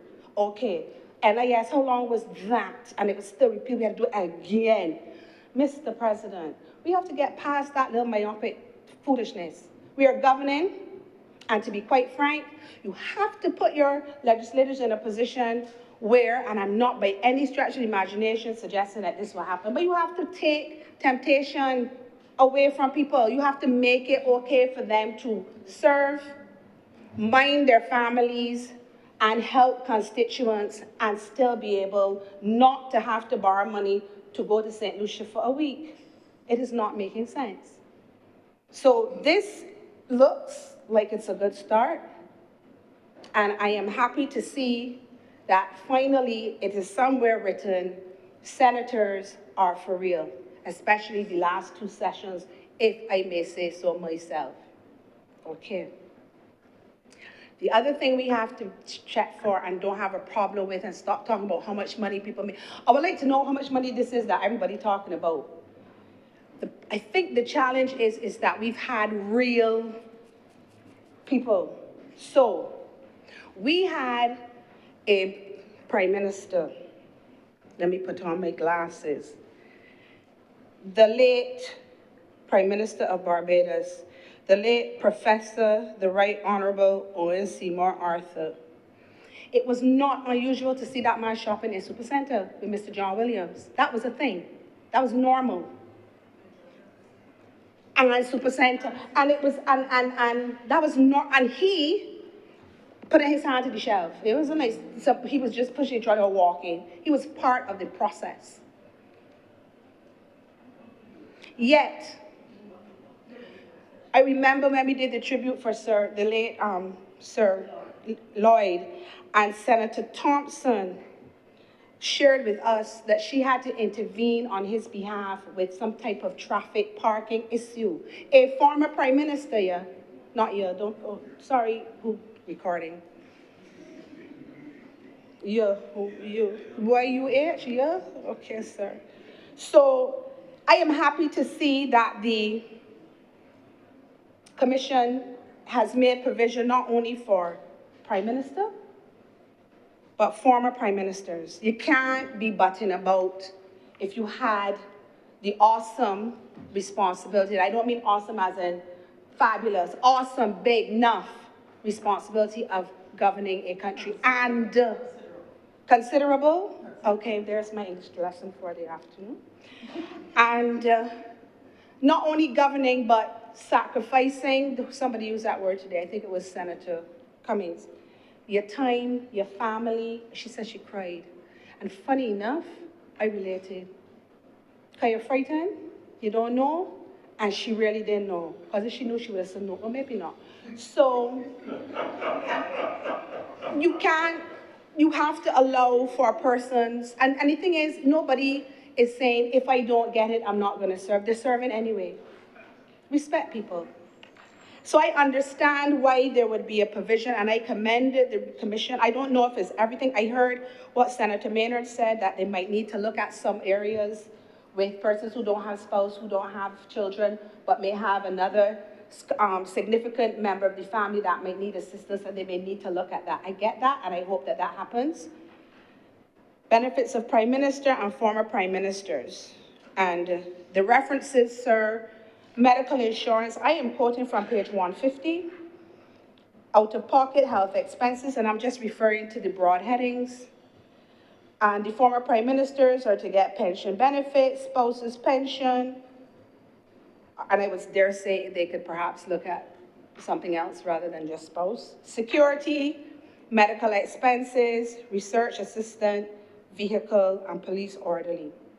You see, security, sir, these days security is more important than ever in our little island. But we tend to walk around and rub shoulders because that's who we are. But security is now real, and it's necessary for the protection of persons who served. And I'm happy that that is included. You have medical expenses, you have a research assistant, because we in Barbados, for the most part, do not bring people to serve, or we don't have people who served that were inky-dinky, INKY-DINKY. We have people who, even in retirement, still have a contribution that could be made. So a research assistant makes sense. A vehicle, of course, and a police orderly. There is no Prime Minister that should be butting about to park. So this makes sense. My question, and I hope it will be answered, is, I see the benefits of Prime Minister and former Prime Ministers. I see provision being made for the Leader of the Opposition, etc. I'm not seeing any provision, though, for the President, Mr. I can finish your sentence and then. I don't see anything for the President. I expect that it will happen, or that it was discussed, or it's going to happen. But because you've given me a document that is silent on it, it would be remiss of me if I didn't question it, ask about it, because I know that this commission has the capability of dealing with things holistically. So I believe that Senator Thompson wishes to rise on. What's the point of? Oh, Mr. President, there's a point, sort of. Make your point so I can say, and you can speak, please. Yes, Senator Thompson, what do you raise? Sir, with the permission of the Honourable Senator, I will raise on a point of elucidation. Certainly. I agree with the Honourable Senator in relation to the actual crafting of the report, and assure the Senate that the matter of the remuneration or benefits package of the former presidents was discussed extensively. Now, there is already legislation in place that defines a package for a former president. We did, however, develop a framework that was similar to that which former prime ministers would enjoy. We expected that the categories are going to be very small, but somehow the language did not get included, and we have to admit an error. It is now something that we would have to contemplate, whether we should send a letter to say, to the cabinet to say, we have noticed in the final document that this particular recommendation did not have the language in that we had chosen, and therefore we want to put it on record. But it really was the intention not to omit former presidents from a package that befitted the dignity of the office and gave them an entirely similar package to that which we anticipated or which we were recommended for former prime ministers. And it was not intended to be a partisan approach or anything of the sort. We felt that we needed to treat former heads of state and former heads of government with a level of courtesy and respect befitting the office that they held, and that it was the responsibility of the taxpayers and the state not to have other people come ask somebody to give them a park and all of that kind of nonsense. So I really want to assure the Honourable Senator that it was not an intentional exclusion, that insofar as the language did not capture the details, it really was our intention, which would now have to be corrected. And there are one or two other minor points which may come up during the course of the day, but I wouldn't want to speak to them outside of the presence of the chairman of the commission, because clearly, well, we are no longer functus, and it would really be his responsibility now to initiate a meeting and the appropriate letters to see these things amended. Thank you, Senator Thompson. Please continue, Senator Tate. Thank you, Mr. President. I must say that I am happy that that has gone on the record, even though I'm not surprised by the response, Mr. President, based on how this document has been drafted. I do hope that you get it sorted. Time is a-ticking. So that, I believe, Mr. President, that, Mr. President, that would complete my submission, now that I've had clarity on that one thing. And I will thank you, Mr. President, for allowing me this time to address this report. I'm obliged to you. Thank you very much, Senator Tate, and it's a pleasure to see you on your feet. Great progress. Senator Tripp. President, honorable senators, I start by saying that reform, as we've agreed today, should be about people, and it should make their lives better. It should help them feel connected, ultimately, to the decisions that affect them. The leader of government business earlier said that a lot of people feel disconnected from Parliament and the things that happen in this chamber and the other place, and it really is true. A lot of times, whether it be on social media or just in discussion with my peers or even just persons who are close by, it really takes a bit of time to share and explain to persons processes or justifications behind decisions, or even who is responsible for what has been said before. And so I take this opportunity to commend the committee on the report of the commission, on the report of the Parliamentary Reform Commission in 2024, because there's a lot of work to be done in terms of reform so that it renews the trust of democracy, as across the world concerns are raised about voter apathy. And so at the heart of what we are doing today, as noted by many persons, is really about making democracy better and improving on it.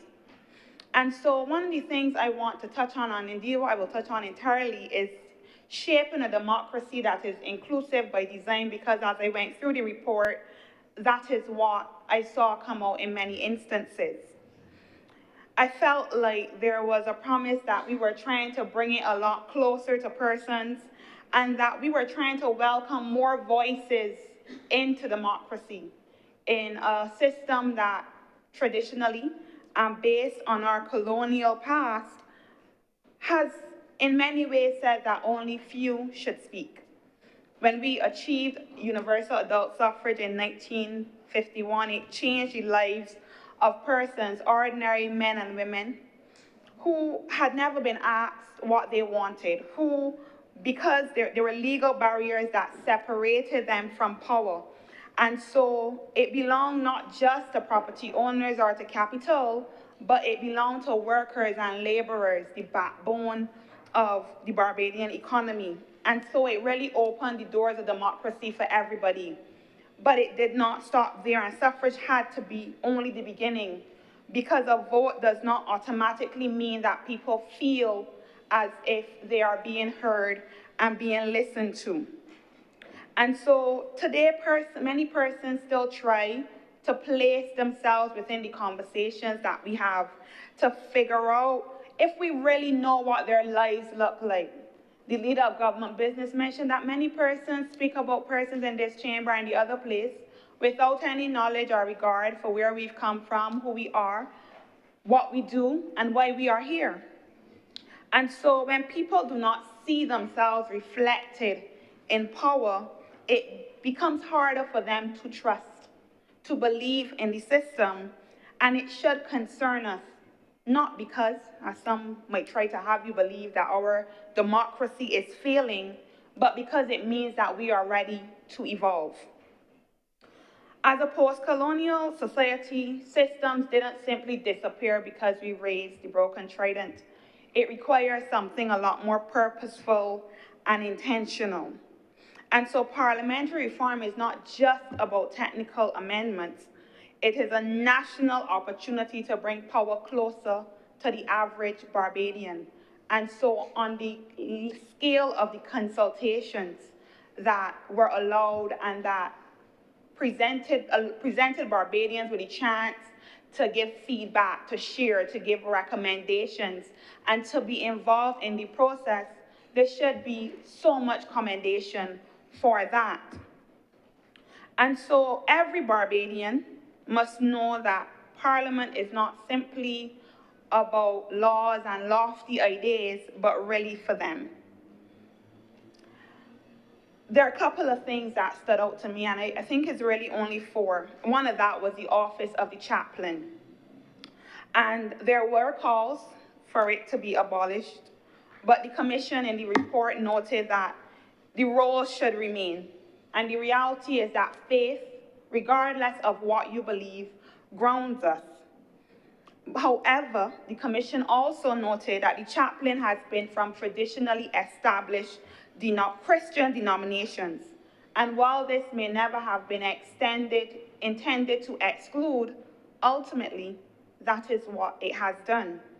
And so I was pleased in the same way that I was pleased when we adopted the stance of national multi-faith services that invited Barbadians from various backgrounds to celebrate at independence and at other occasions, to see that there is a suggestion that we include persons of other faiths and invite chaplains of other denominations, allowing all Barbadians not to believe that their faith is somehow just limited to outside these walls, but that it also belongs here. When we are inclusive by design, we have to embrace the fullness of who we are, and not just the parts that history glorified or elevated. And so if we are to design governance systems that includes every Barbadian, we have to examine our traditions, because exclusion sometimes hides itself in normalcy. And so the question to us is, does this parliament reflect the spiritual diversity of the people it serves? And if not, then our duty is to act, and the commission encourages us to do so. And so I 100% support that recommendation. Mr. President, the other thing that stood out to me, and you know, this chamber is by nature of what it does a serious place, but I asked the House to indulge me just a moment for a brief quiz. 2 truths and a lie. Which one is true? Globally, women remain underrepresented. Which one is a lie?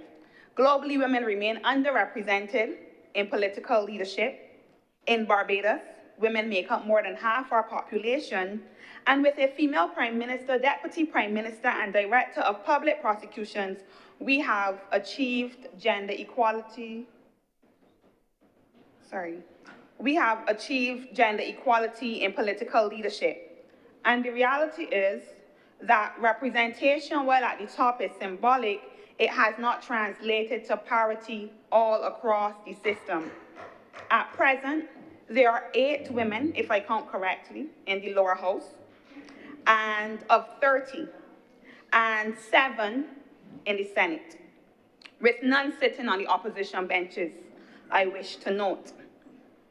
These numbers remind us that while we have come a long way and made much progress in Barbados, the path to full inclusion, that 30%, it still eludes us.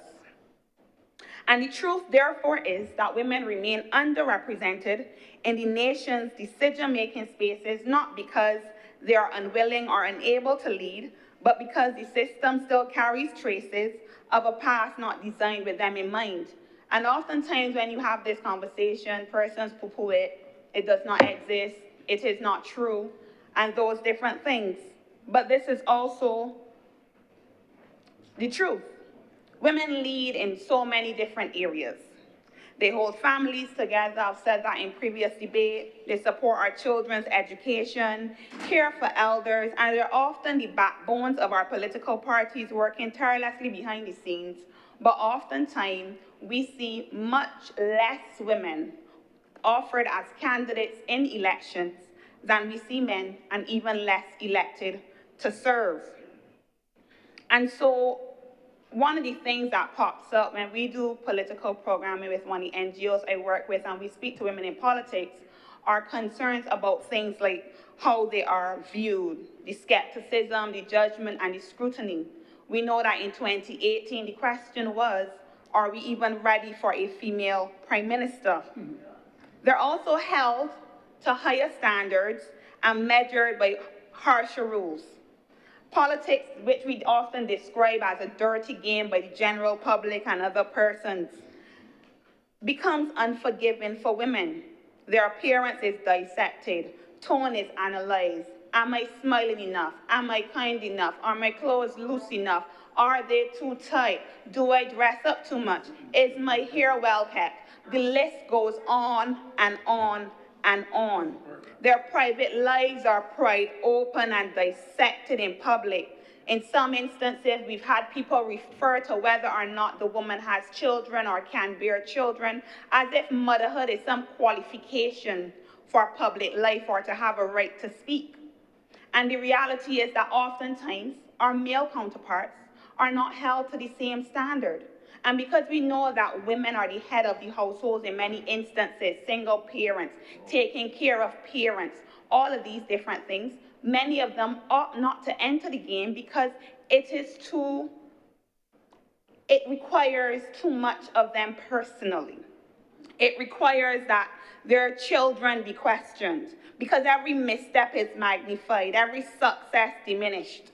And so many capable women choose to opt out, not because they lacked interest, but to be quite honest, it is invasive and exhausting, and why would I do that to my children or to my family?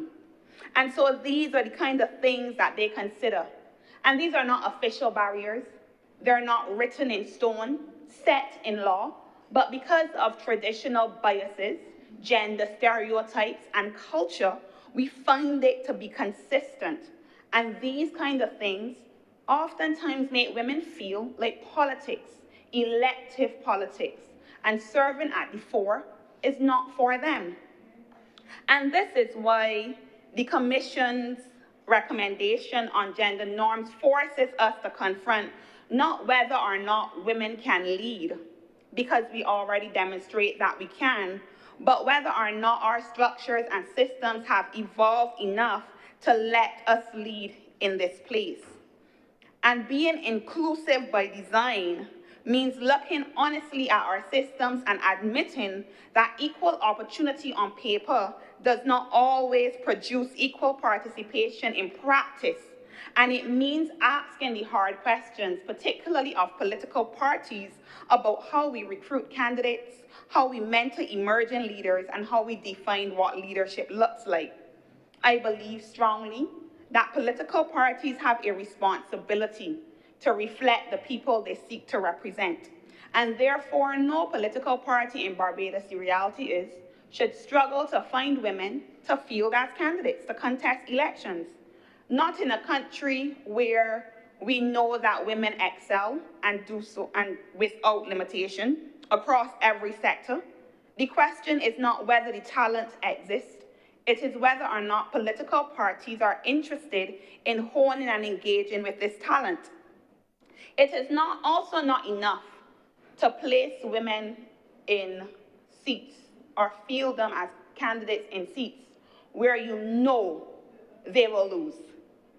Placing them in seats without support, knowing that campaign finance is one thing that women have raised continuously, that studies show continuously that women are disadvantaged by as compared to their male counterparts, is disingenuous. And it is not enough to encourage them to run without equipping them to succeed. That is not the point. It furthers no goal. It ticks a box. It does nothing else for our democracy. The data is clear. Women face additional and different challenges to their male counterparts, particularly with financing, visibility, and access to political networks. And so it means that political parties have to intentionally address these barriers through things like mentorship, through fair placements, through funding, and through sustained institutional backing. And so I believe in the purposeful inclusion of women, structured and conscious. And this responsibility does not simply exist with political parties. All of us must demand more and demand better, because representation matters. And so, to be quite honest, there is a tension in me between two truths.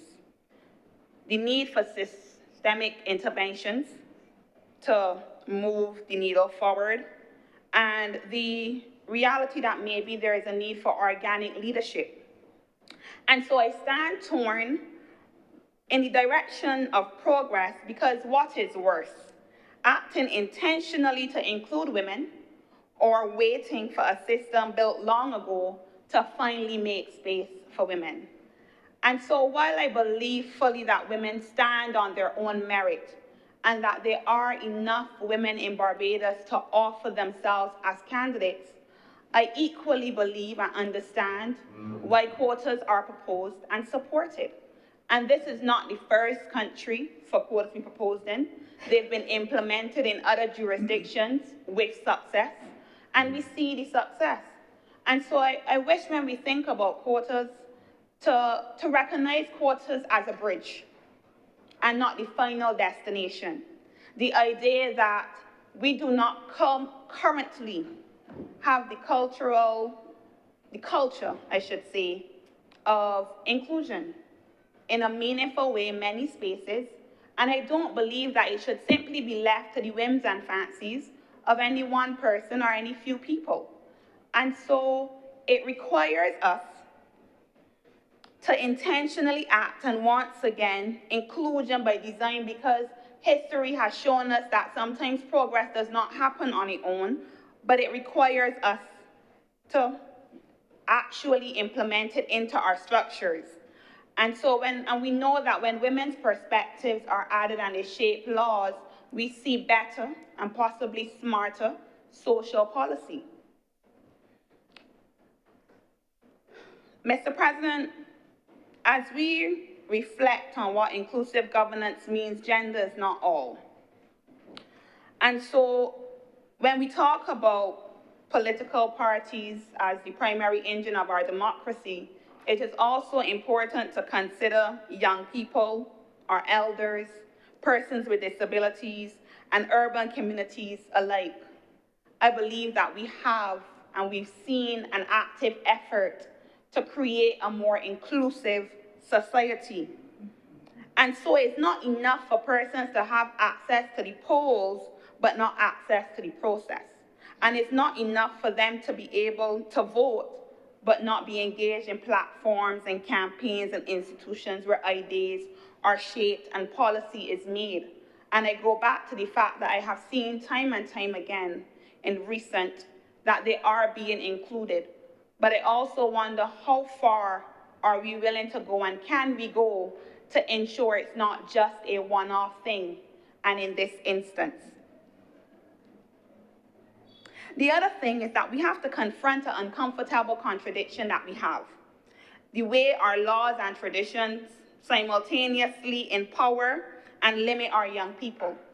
In Barbados, the age of consent is 16. You can leave school at 16, drive, and vote at 18. And in almost every other respect, the law recognizes that between 16 and 18, young people can make serious decisions for themselves, by themselves. The law gives young people, young Barbadians, the right to control their future. Yet for some reason, and for the longest while, and some persons debate this, political eligibility happens at 21, as if there's some magical political awakening at 21. And to be quite honest, it's not true. Mr. President, the idea is so outdated. It assumes that 18 young people don't really have any issues. What all young people stressed for and worried about? What mental health issues y'all could have? You happy living at home with your parents? It assumes that we have not lived enough life. We have not seen a star pitched. We have not paid our dues to society. And so we have to wait in line and wait our turn. But at 18, young people navigate real pressures: cost of living, access to education, employment, housing, and having mental strain. We know this. We see the statistics. These are not abstract issues. These are daily experiences that young people face. And the truth is that at 30, Mr. President, my priorities are very different from that of my younger brother who's 25. It's also different from 18, I wish, from 18-year-old Roshana. Anyone who knew me at 18 can see how I have evolved. And obviously, now I think about things like rent instead of going to school. There's a difference in how I consume information. There's a difference in how I interact with information. And sometimes I need certain things broken down to me by persons who are even younger than I am because I don't understand it. And I don't try to speak on behalf of those who are younger than I am, particularly because I know that once, like I said, my view of the world is a bit different from theirs, in the same way that my mother's view of the world is different to mine. And so the generational diversity is something that we miss oftentimes. When I was appointed to this chamber, I remember persons asking, what's she know? She's so young. They felt like they could find someone else who was older, more experienced than I was. Oftentimes, I've been the youngest person in the room to serve in certain capacities, and I know what it feels like for persons to believe as though you do not belong there because you have not carried the weight of the world on your shoulders. You have not had children or paid off a mortgage and all of those other things. Yet, we live in the same society. We face the same challenges and contribute many times in the same way that persons who are older have, and it is counted for less. The recommendation by the Commission to reduce the age of eligibility is one that I believe should be supported and implemented, particularly because I remember the national discourse previously when a senator was proposed at 18, a young man who, when you speak to him, kind of leaves you a bit in awe because of the way he thinks. He tracks national events. He has Excel sheets when it comes to things of social policy and economics, things that many persons older than him do not, or do not even grasp, are not interested and do not grasp. And so why is it that age is somehow a determinant on my capacity when in reality, if I work hard, if I understand, if I have the capability, I should not be barred? Because like I said, it is the contradiction that we can do everything except offer ourselves for office and be appointed. And so the Commission's support of youth national MPs is one that I agree with. I believe that oftentimes youth voices are left out of spaces such as this. An independent senator and youth senator representing young people's interests in the Senate those are things that bring our democracy closer to young people. Understanding that oftentimes, and it was said in here, you know, the experience that you needed to be president. And one of the things that I think about is the job description of the president and what the president does. And why should someone, if they have contributed and if they have the capacity and capability to serve in that role, should they not be afforded that or allowed to do so? If they accept the role, let them figure out what happens once they demit office. In the same way that when our superstar, our national hero, was recommended, people were aghast at the idea that this young woman who has taken Barbados leaps and bounds, who is known everywhere in every nook and cranny, there's not one person I think that may not know her. And if they do, I'm not certain how that is possible, but they were aghast at that suggestion. And she continues to fly the flag with distinction. We act as though, and I remember one of the questions that popped up was, what if she does something none of our other national heroes have done anything of concern? And I think oftentimes we attempt to hold people to exceptional standards, particularly young people, without keeping in mind that mistakes happen and none of us can cast a stone. And so, by design means that we need a system that welcomes young people as partners. It means that they're not apprentices in the waiting. We cannot continue to ask them to be invested in our democracy and interested in our democracy and then treat them as an afterthought. And so I'm grateful to be able to stand in this place and to make this contribution as a young person. When we invite them into governance, we do not lose experience. We gain imagination, we gain continuity.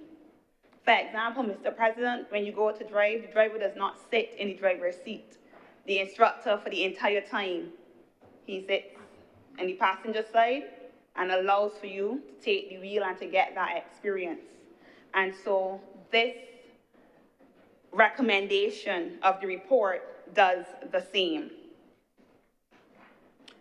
The last thing, well, the second last, is that I like the recommendation of the child care facilities at Parliament. And I like that recommendation because we talk a lot about work-life balance, but Parliament doesn't offer that if you spend late nights here and you're unable to participate in family life. And so the infrastructure to assist with the balance of family life is important. The recommendation to establish a child care facility is practical. Leadership and caregiving are not opposite. I should not have to choose. If we do not expect parents, especially mothers, to choose between nurturing their children and contributing to the country, then this is essential and it reflects the same progressive spirit as the Family Leave Bill, which speaks to paternity leave as well as extended maternity leave. And so we can't punish persons for dealing with real life. And leadership does not mean that you get to neglect, or neither does it negate your role to serve as a parent or caregiver.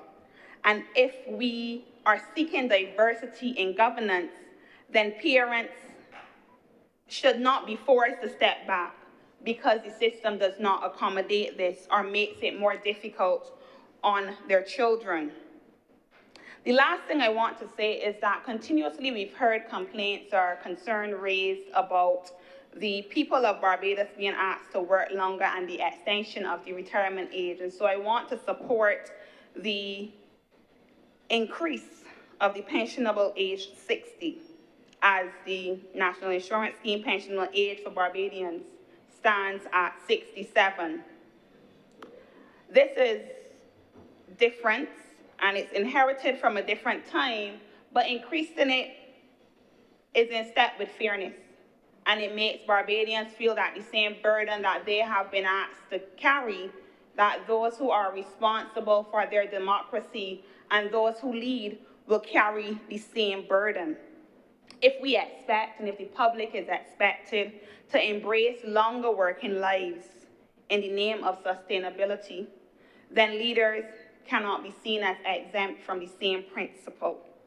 We must not only make laws, but we also have to model them. And so I welcome this recommendation. Mr. President, as I started, I mentioned that I was talking a lot about inclusion by design. And these are particular things within the report that I believe represents this, a purposeful and intentional move towards Parliament being more engaging for persons. As I close, I want to say that we have to continue to commit to education. The Honorable Senator mentioned maybe creating another website where videos could be shared. And I think that we've created a lot of websites. And we always have Instagram pages because we enjoy using technology to engage younger people and more people. I think the time has come for us to take information to people and not ask them to go anywhere else for information. It does not work. And so, if reform teaches us anything, it is that our democracy cannot stand still. It has to be fit for purpose. It has to be more engaging. It has to reach people where they are and capture their interests.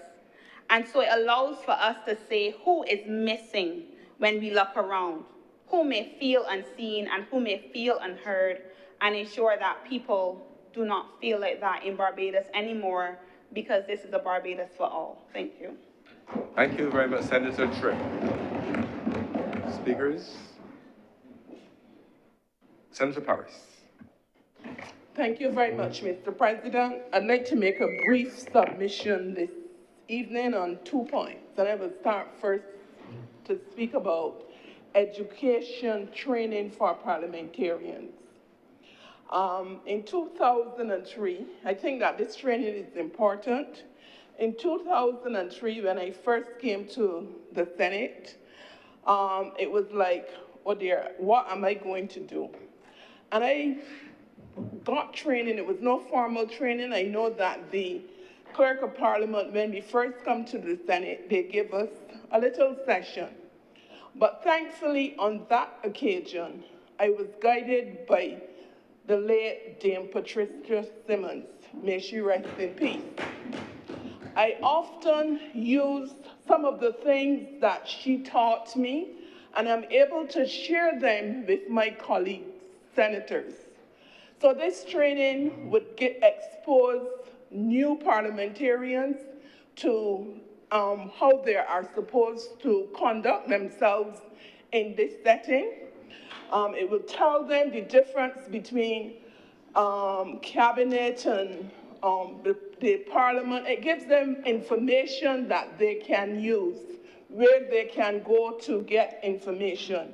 So I look forward, Mr. President, to this training for new parliamentarians, giving them all the tools so that they can be effective in carrying out their duties, know where to go to look for information, how to do research and stuff like that. The other thing that I want to speak about that I noticed that is here is provision for the national MPs.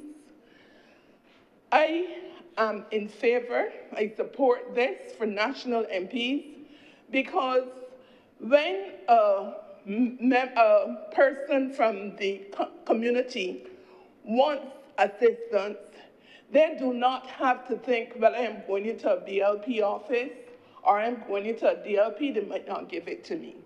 The national MPs are there to serve and would be there to serve and assist you without being political.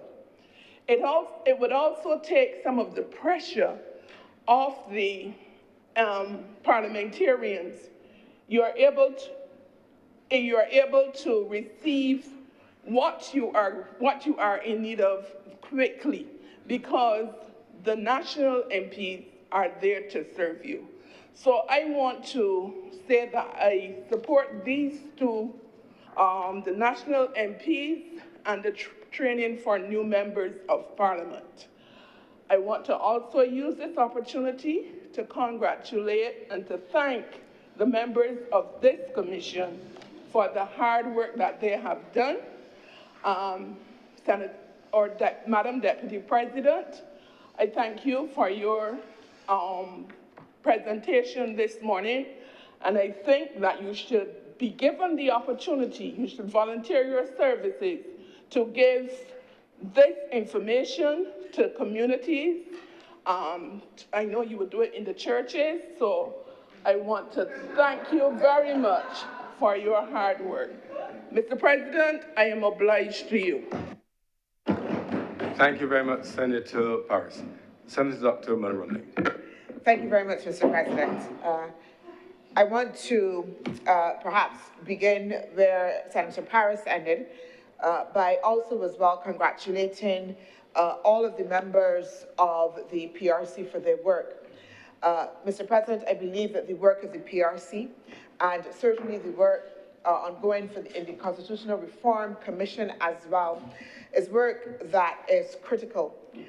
Perhaps, Mr. President, it is one of the most critical pieces, those two, of how as a society we intend to meet the challenge of how we make sure that our processes within our parliamentary system and within our constitution meet the necessary standard for transparency, inclusion, and how we treat to our relationship with citizens.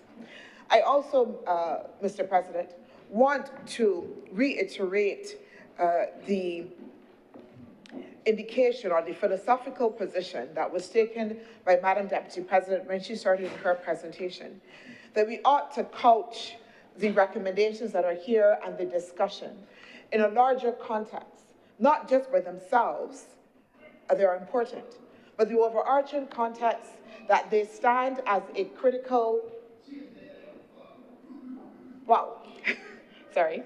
that they stand as a critical kind of plank in the decolonization process.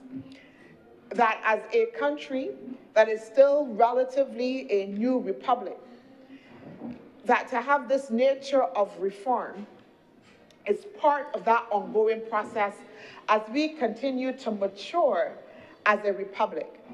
That this parliament would have passed the 1661 Slave Code, which ushered in the most comprehensive piece of legislation on slavery, particularly for the African colonies. It means that we have a legacy that we need to be able to continually repudiate. And it is not just only about being here, Mr. President. It's not just only about the passage of new legislation, but it's also about ensuring that the processes, the procedures about, as I said before, how we treat to our citizens, inclusion, fairness, and equity are also as well continually reformed. Mr. President, I think I have said a few times that I worked for a long time in the nonprofit sector. I spent much of my formative years within that sector. And I did so because of a very strong belief and ethos that people mattered and that we had to make a concerted effort to make sure that people were included in policies and in government processes.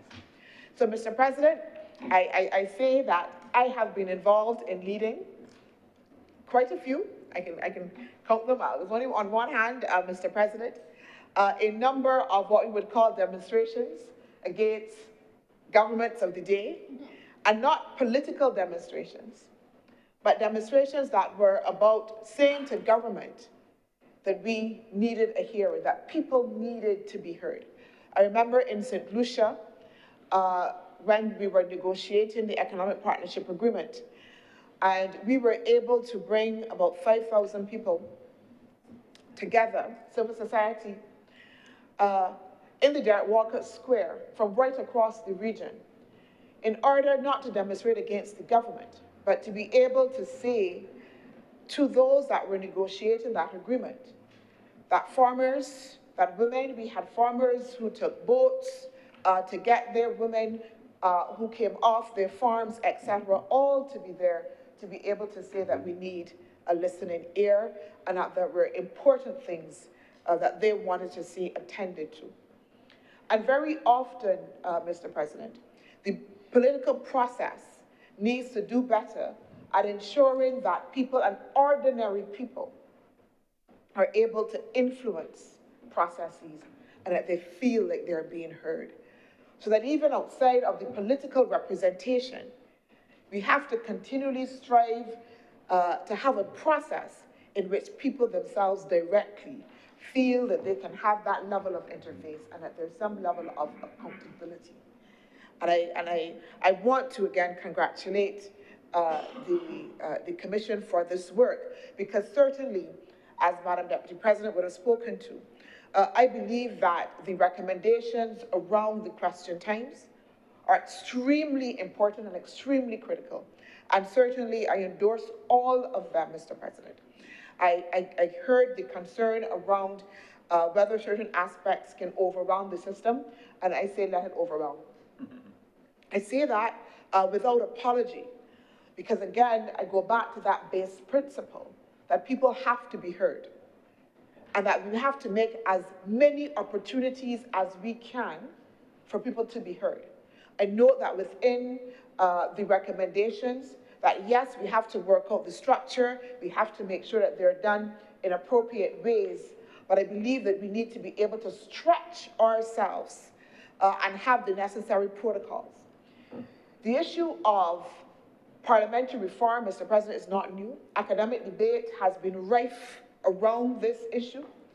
And one of the things that the academic debate has been about, not just only the what of the reform, but the how. How do we make sure that the recommendations move from paper to actually being implemented? And I say that when it comes to those issues of question times, when it comes to how we make sure that we move those voices from just out in the open and into a space, that it means then that we have to make sure that we have the correct procedures in order for those recommendations to be implemented and implemented well, and that there's some level of accountability. But Mr. President, as well, if we look across the globe, this question of parliamentary reform and even constitutional reform is one that is, I would say, re-emerging. Like I said, academic debate, this issue has been up for quite some time. When I was at the University of the West Indies, certainly looking at the Caribbean governance systems and what was happening there, the need for reform was one of the things that we continually engaged. But right across the world, I think that we now have a particular kind of context again, which is making the need for reform and discussions around reform more acute. In the post-COVID environment, certainly, there has been a growing level of distrust around government and how government operates, what governments say, what politicians say. And again, we see academic pointing to the need for governments to be able to respond to that level of mistrust. And again, calling for reform, calling as well for governments to be more responsive and to be more open and to listen. But one of the other impulses as well is also about how do we have reforms that allow us to not only respond to the present, but also as well to the future. Given the consistent flux that we have going on, given the need to make sure that we can build strong institutions that respond to the change, to respond to the movement, to respond to the flux, there is debate about how do we build strong institutions. Mr. President, in the UK and in France, we see governments, again, traditionally strong governments, that are now going through their own particular levels of turbulence. In the UK, Mr. President, I note that, and I don't know how many of us recognize, that there is still some levels of, I would call, archaic legislation happening. And again, there are calls then for reform within the UK system in order to be able to address some of those issues and again, hopefully strengthen what is happening within the UK government against some of the turbulence that we have there. Certainly, one of the issues, Mr. President, is that of hereditary peers. I don't know if you recognize that hereditary peers still exist within the UK system. And hereditary peers is the notion of people with titles of duke.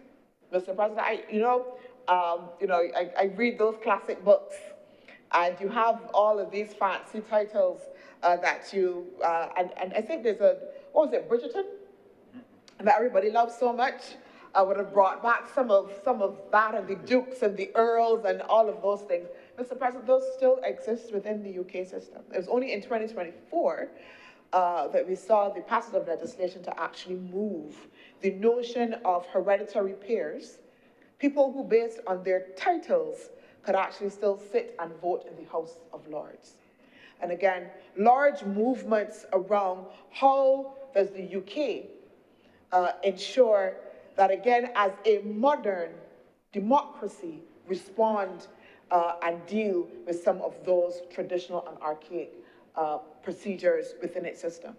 So that parliamentary reform is happening now, that there are a number of different pulses for it. And I would suggest that within Barbados, it's no different. It's no different in terms of how we engage that discussion about reform. But it's also couched, Mr. President, in a larger discussion, at least for this government. Within the Division of Culture, all of the work that we are doing, for instance, in terms of the establishment of monuments, renaming of streets, Mr. President, if you look out the windows there, you will see the monument of the family. Right across the street on the other side, we have the Granville Williams bus terminal. All of that, Mr. President, was an effort in order to make sure that we establish signposts so that Barbadians can feel that they have some level of ownership. These fields and hills, Mr. President, and how they belong to us is, yes, a lot about economic enfranchisement, but also as well, it is about the establishment of structures, again, changing of procedures, so that, again, people feel that they belong. So that the effort is a larger one and should not necessarily be seen as standing on its own, standing within the context of, yes, a maturing republic, but also as well in a wider context about national identity as well. And Mr. President, one of the things that, again, I'm extremely passionate about, as I saw in the proposals from the Commission, again, was that notion of national MPs. That notion of national MPs.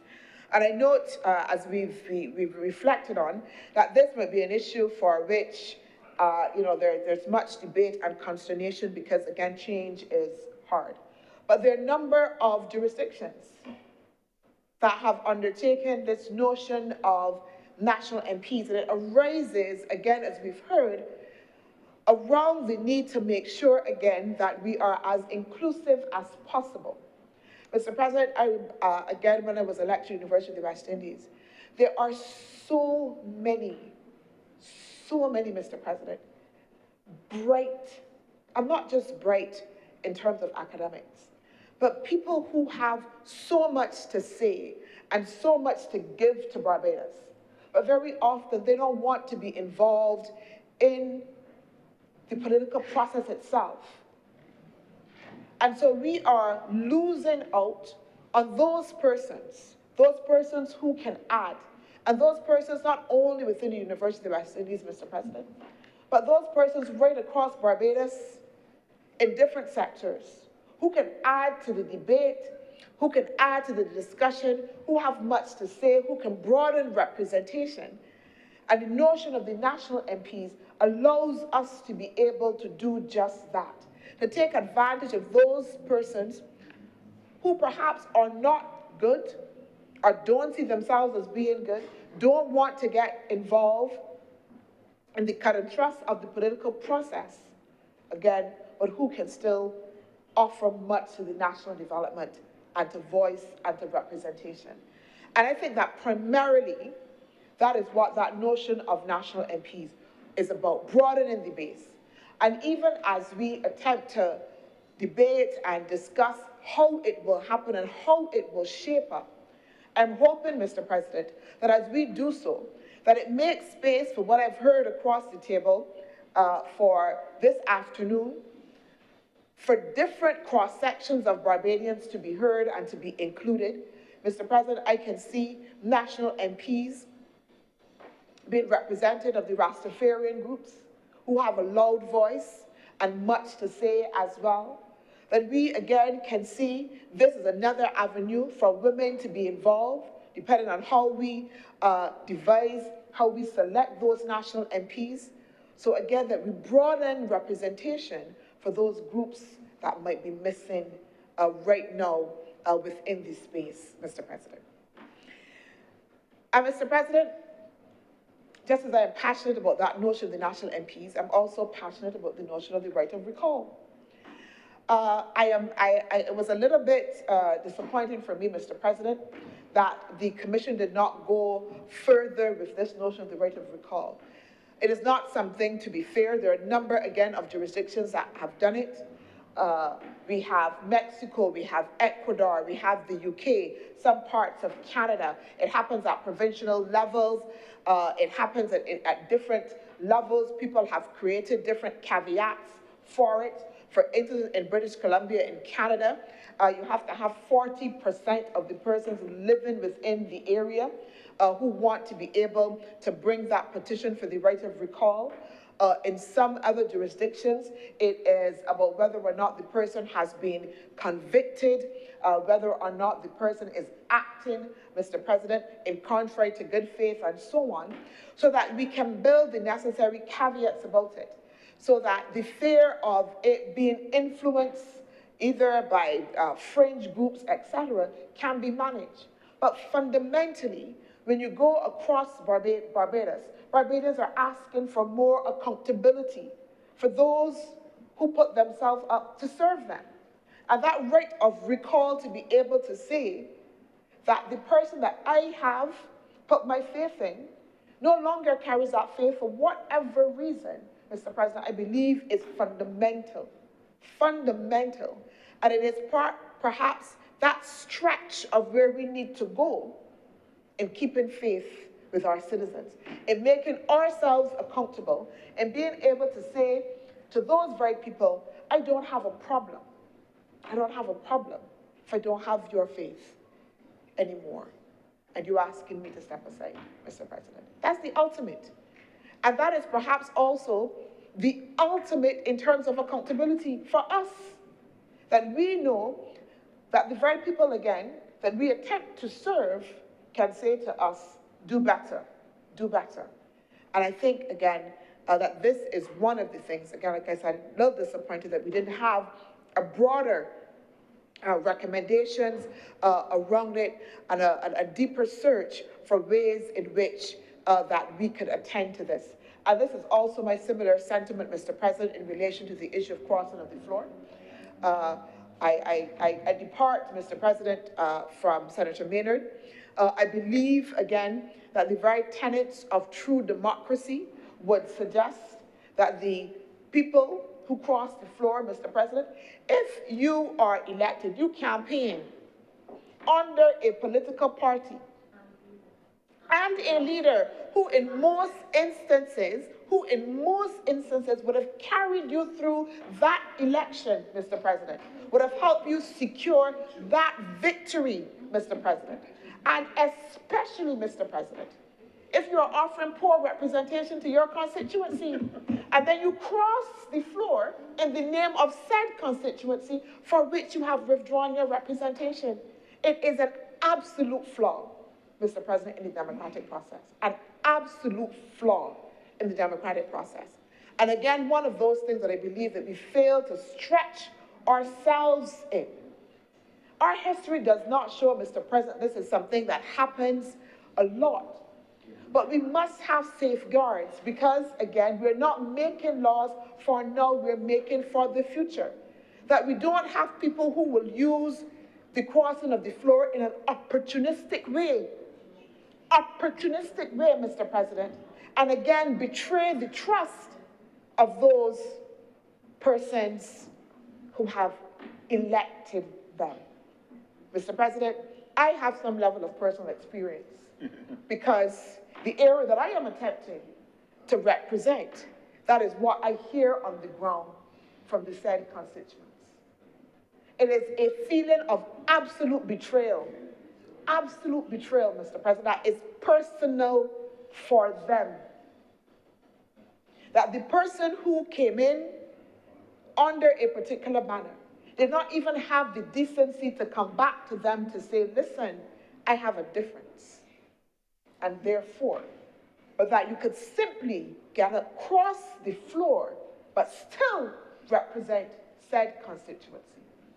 Mr. President, I think that there is a fundamental flaw, and while I hear the argument that the electoral process will take care of that, but imagine this scenario, Mr. President, that happens immediately after an election, and that constituency or area is then left without little representation, poor representation, or no representation for another 5 years because of that crossing of the floor, and that representative can sit, can speak, even get paid, Mr. President, but don't necessarily have any connection with the people who elected them for that time.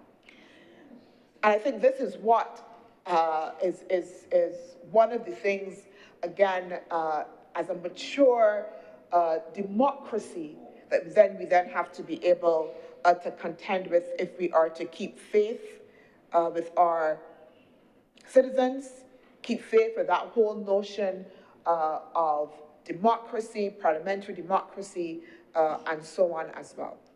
Mr. President, I want to close on two things. One, and just very quickly, because it's been discussed quite extensively by Senator Trim, youth participation. Mr. President, I grew up as a youth advocate. I was the first youth representative in a global organization called Civicus. At that time, Civicus was probably like about 5 years with a budget of perhaps like about $5 million USD, which is a lot of money at that time when I was the youth representative there. I was also the first youth representative as well to sit on the International Planned Parenthood Federation board as well, and a number of different firsts that had to do with youth representation. And it always struck me that I could do that globally. Be the first, be young, speak, participate in international organizations with $1 billion budgets, and have people look at me with a level of confidence. But here in Barbados, youth participation was still something to be contended with. That there was a level of ageism in terms of how we treated to young people and their voice, either as an irritant or either as something that we pat them on their head and say, you know, thank you, you're young, we appreciate your voice, but then move on to ignore. And I think again, that if we pride ourselves so much in our educational system, Mr. President, if we pride ourselves so much in our social development and our people, we often say our people are our greatest assets, but at the same time, some people are exempt in terms of how we elevate their participation and their voice. It presents us with a tremendous contradiction. It presents us with a tremendous contradiction. They are exceptionally brilliant young people, just like how we have done in the educational system, and say we will not stop you if you are 10 years and you want to be able to do the 11 plus. Mr. President, why then do we have a difficulty here within our parliamentary process with reducing the age of eligibility? I do not understand, Mr. President. I believe it's an exceptionally great contradiction. That I don't know how we contend. I don't know how we have faith, again, with our young people. The level of voter apathy, particularly from our young people, is something that we have to take very seriously. Mr. President, again, as I offer the best caretaker representation that I can for the area that I'm attempting to represent, one of the things that I have noted as I walked about, and I would say a little bit shocking for me, is the number of people, first of all, not even young people yet, who have never participated in the electoral process. Never. I've met 40-year-olds, 30-something-year-olds who have never voted once, Mr. President, in their entire life. Never once. People generally. And then young people who have absolutely no interest. I don't care what this politics thing. I don't think this politics thing. I never vote and I'm voting. Don't do that for me. I know what about, etc. Which is not just about education. Is that they see themselves disenfranchised from the process, not included and not connected. And unless we make specific efforts in order to be able to do so, we will continue, Mr. President, to establish in Barbados and perhaps elsewhere a system in which these very same young people see themselves so far removed, again, that we then buy into this notion of a building subculture of people who are not involved in any way in the same political process that is to represent them. And I think, again, like I said, that we have to be very deliberate. We have to show trust within the process as well, Mr. President. My final thing, Mr. President, as I close, because I don't think I can stand on my feet and not speak to the issue of women and women's participation in the process. Again, from my work in civil society and working with women, I just want to say one thing briefly. You know, we do a lot of things, Mr. President, sometimes at the very structural level. So we can say okay to the establishment of quotas at this level. What I am concerned about, though, is the entrenchment of gender disparity within the society and the continuation of doing so. So that if we say yes to women's political participation, my next question is always then, how do we ensure that we have then downstream structures so that it's not just that they find themselves here, but they also find themselves on boards, basic level, just on other boards, other mechanisms. How do we make sure that women have power and more power within their households, Mr. President? More economic power, Mr. President. The same women largely make up entrepreneurs who can't go to the bank and get loans. So how do we address that and deal with that? There is a suggestion, Mr. President, that when we have more women in Parliament, that then we should see a higher correlation of policies, etc., that benefit women. But that also as well has to come with a process of education, a process of sensitivity, because not all women are gender sensitive. I can put that out there. Not all women are gender sensitive. And so that notion of how we treat to women's political participation, I believe, has to be part of a broader discussion of how we treat to women's and women's equality throughout society. The Beijing Platform of Action, which asks for that 30% level of women's participation, didn't only call for that. It called for gender mainstreaming in multiple ways, Mr. President. And I hope that we use the discussion and the focus of this to have a wider look at how we involve women in decision-making on a whole. There are, Mr. President, political parties whose history of the treatment of women within the party structure itself, despite I think we've heard here, that they make up, in the most part, the large majority of the party machinery. They're the ones who go out, they're the ones who canvass, who can be the secretaries, who can be everything in there, the mopping, the cleaning, the organizing, the doing everything, frying fish cakes, organizing the parties and the fiestas and all of that. But somehow, they are never able to rise to the party hierarchy. I don't know if I heard somebody say that something them the street and lock them out. I don't know, sorry, Mr. President, I was just repeating something that I thought I heard from the floor. Pardon? I don't know my floor. Go ahead. Mr. President, I'm sorry. I've heard a lot of asides that are, a little bit disruptive, but I understand the reflection of the treatment of women in certain political parties. Not all political parties, Mr. President. Not in the Barbados Labour Party, but certain other parties, Mr. President, here. So, again, Mr. President, I think the issue is, one here, yes, to ensure women's political representation within the parliamentary system, but again, to take a deeper look at the other levels for the treatment of women and women's equality. Mr. President, I'm obliged. Thank you. Thank you very much, Dr. Chantal Monroe-Knight. Senator Nichols.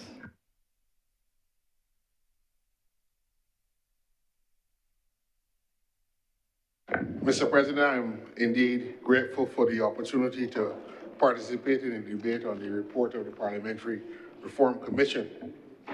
Sir, I will say from the outset that I was very happy to listen to the contribution of Her Honor, the Deputy President, who served on that commission and in a large way contributed to the process that led to this report under consideration. Sir, it is no secret that I served on the other commission that was established by the government, the Constitutional Reform Commission. And in my capacity as Deputy Chairman, I've had the opportunity, and I certainly have used the several Wednesdays over the last 2 years to engage with Her Honor Senator Thompson on issues of commonality where we can achieve these. And certainly it led to the two commissions meeting. I will say that the reports don't dovetail in all material respects. In fact, there are several instances where both commissions have gone in different directions. But this report represents, to my mind, a very useful analytical tool where we are as a political democracy in Barbados. Already, institution of parliament is to take place within the context of Barbados.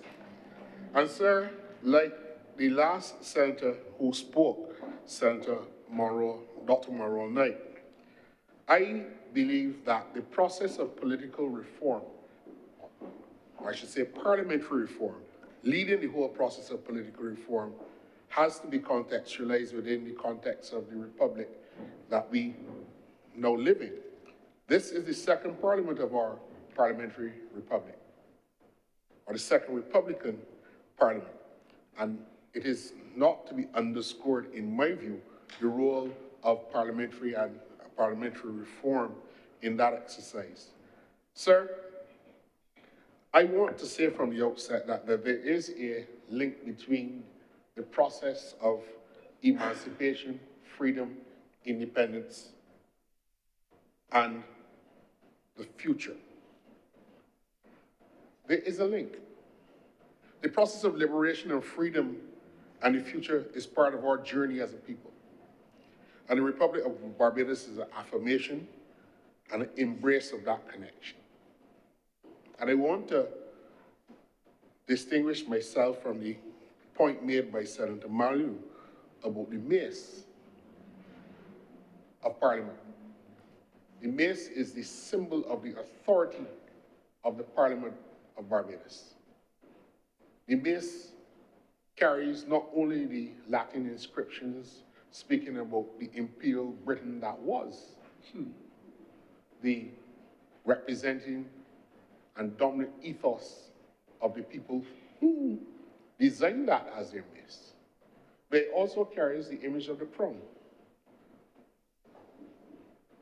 That is not the feature of the society in which we live in, and ought not to be the symbol of who we are as a people. And sir, we are witnessing right now, in the world, a crisis of imagination in relation to the concept of freedom and independence and sovereignty. A crisis of imagination that leads us to not see the concept of our development and our future within proper context. And sir, as a student of the process of political philosophy and its application to Caribbean problems, I can tell you that the competing philosophies of capitalism and socialism that we had to study in the 1990s are battling to emerge from a deep systemic crisis that cannot explain properly the social and economic problems and how we resolve those problems as a political institution that's part of the development of our country and as our region. Sir, we understand and accept that the Parliament has had a critical role in the decolonial process. Universal adult suffrage was born here in our Parliament after a long fight for that start. There's a long line between emancipation and universal adult suffrage. It led to independence, self-government. But the decolonial Parliament is where I want to focus my contribution to this report and to examine the report's recommendations within the concept of a Parliament that speaks to decolonial and a disconnection with that past, which is important, which brings the link between, as I said, the process of freedom and emancipation and independence as a continuing effort for a people who were once dismembered from the international community, but who are now remembered, reordered within the context of the development of the issues surrounding our place in the world. We do that from the safety of a parliamentary republic in our own image. And that is where I want to speak about parliamentary reform. So the decolonial Parliament is a re-emerging, it is re-emerging, sir, within the crisis of imagination about freedom, development, and the future. Sir, if you take any of the dominant social, political theories that were applied to colonial societies or post-colonial societies, structuralism, if you want to take the functionalist perspective, or postmodernism, if you wanted to delve more deeply into critical analysis, they cannot currently now explain the range of social and economic political problems that we have in our society. They cannot explain the disconnect between what young people in the society are facing and their inability to sign on to what we consider to be standard political and social economic goals of a people. Why are they not connecting with these things? And I would like to say that we have not completed the process of decolonization. We have sought independence, and it was aimed at liberating a colonized people from imperial power. So we have our own legal and political independence. And to some extent, we have succeeded in pushing back the physical empire and assuming our own governance. But we were not able to separate ourselves from the crown. Behind who sits or stands or rests the chairs which represented the imperial throne before we were the republic. And they were were once pictures of Her Majesty the Queen and His Royal Highness the Duke of Edinburgh when I first came here, as a symbol of what we were as the essence of a people, our head of state. So we were, to some extent, able to push back the physical empire, but we were not able to push back the metaphysical empire. The view that our independence represented an opportunity for us to stand in the world as our own people, a people who were once dismembered, but who are now remembered, who are reordered within a global society. So parliamentary reform, Mr. President, is not tokenism. Parliamentary reform must, in my respectful submission, in this second Republican Parliament, take on a deliberate consciousness to deal with the remnants of the metaphysical empire that still exists. To deal, sir, with the concept that we have to accept the political institutions inherited from the British 50, 60, 70 years onwards without change, without asking ourselves the fundamental political questions as to whether the parliamentary system that we have, the parliamentary system that we inherited, the parliamentary system that we adopted at independence, whether it is fit for purpose. Any child who asks the question, why don't Barbadians vote for their prime minister?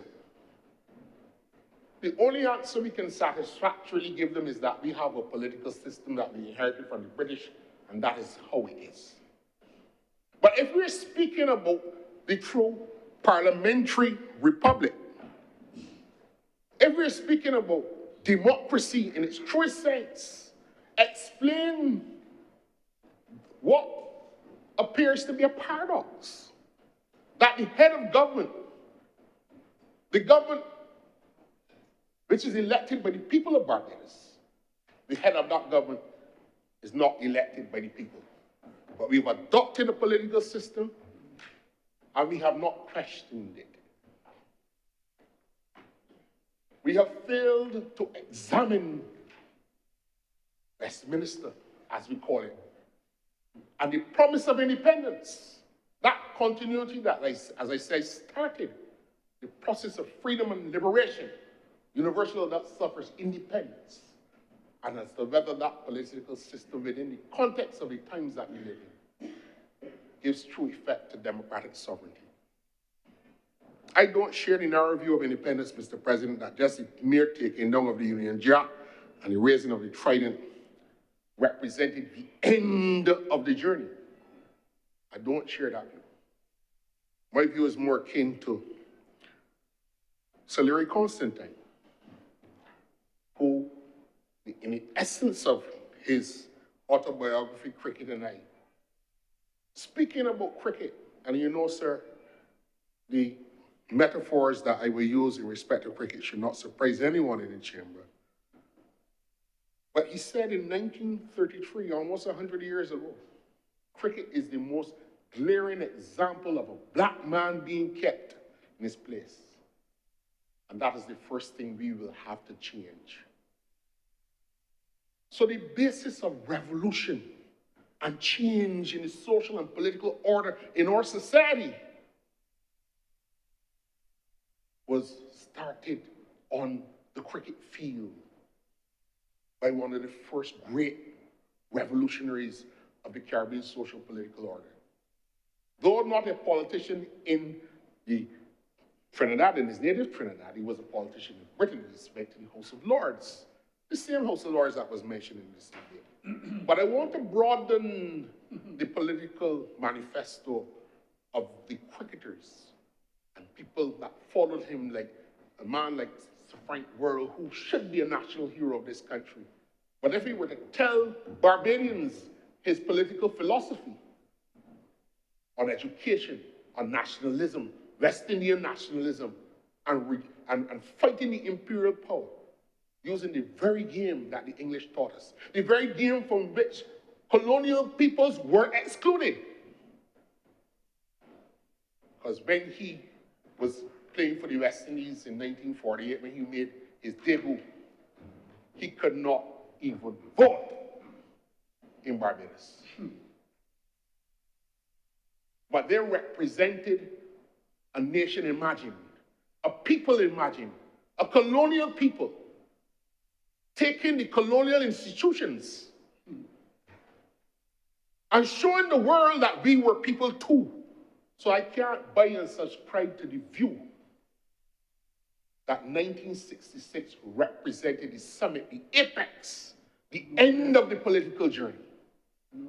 Particularly living in a world which is seeing all that Constantine and world fought for, and Adams and Barrow and all the great freedom fighters that stood in our parliament being peeled back. We have reached a crisis of imagination in our society. And the political theories and the social economic modes of production that have been explained to us cannot satisfactorily map out the way we are to go. Mr. President, decolonization, or what some political theorists call decoloniality, is a process that starts with the search for a new base by those excluded people, those subjectivities that were displaced, the language of the people, the music of the people, the drums, the rhythm of the Caribbean peoples that could not be given place within the context of colonial society, and still face, sir, ridiculed and narrow subjectivities in terms of their cultural expressions and understandings. That is part of the parliamentary reform process, sir.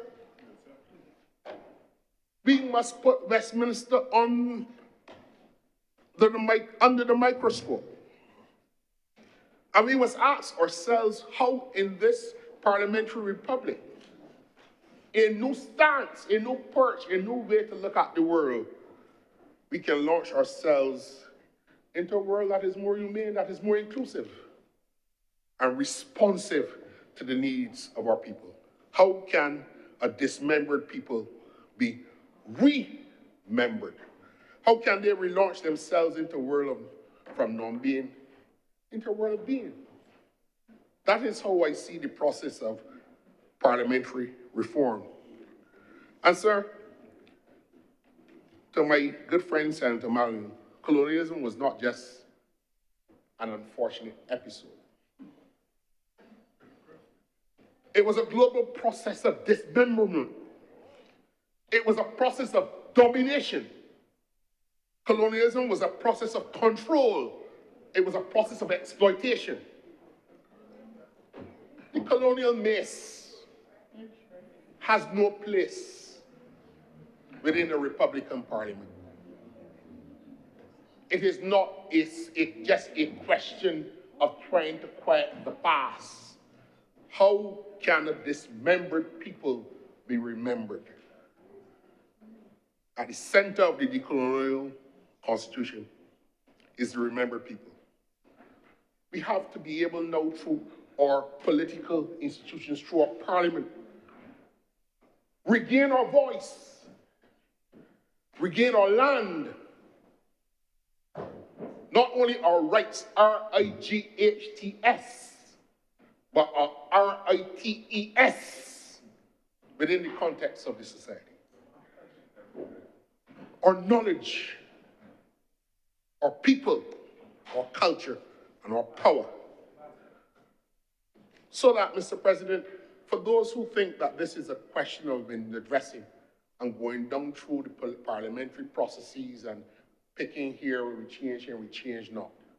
This institution that we need to build, we need to reinforce against the cultural and racial hurricanes that come from outside,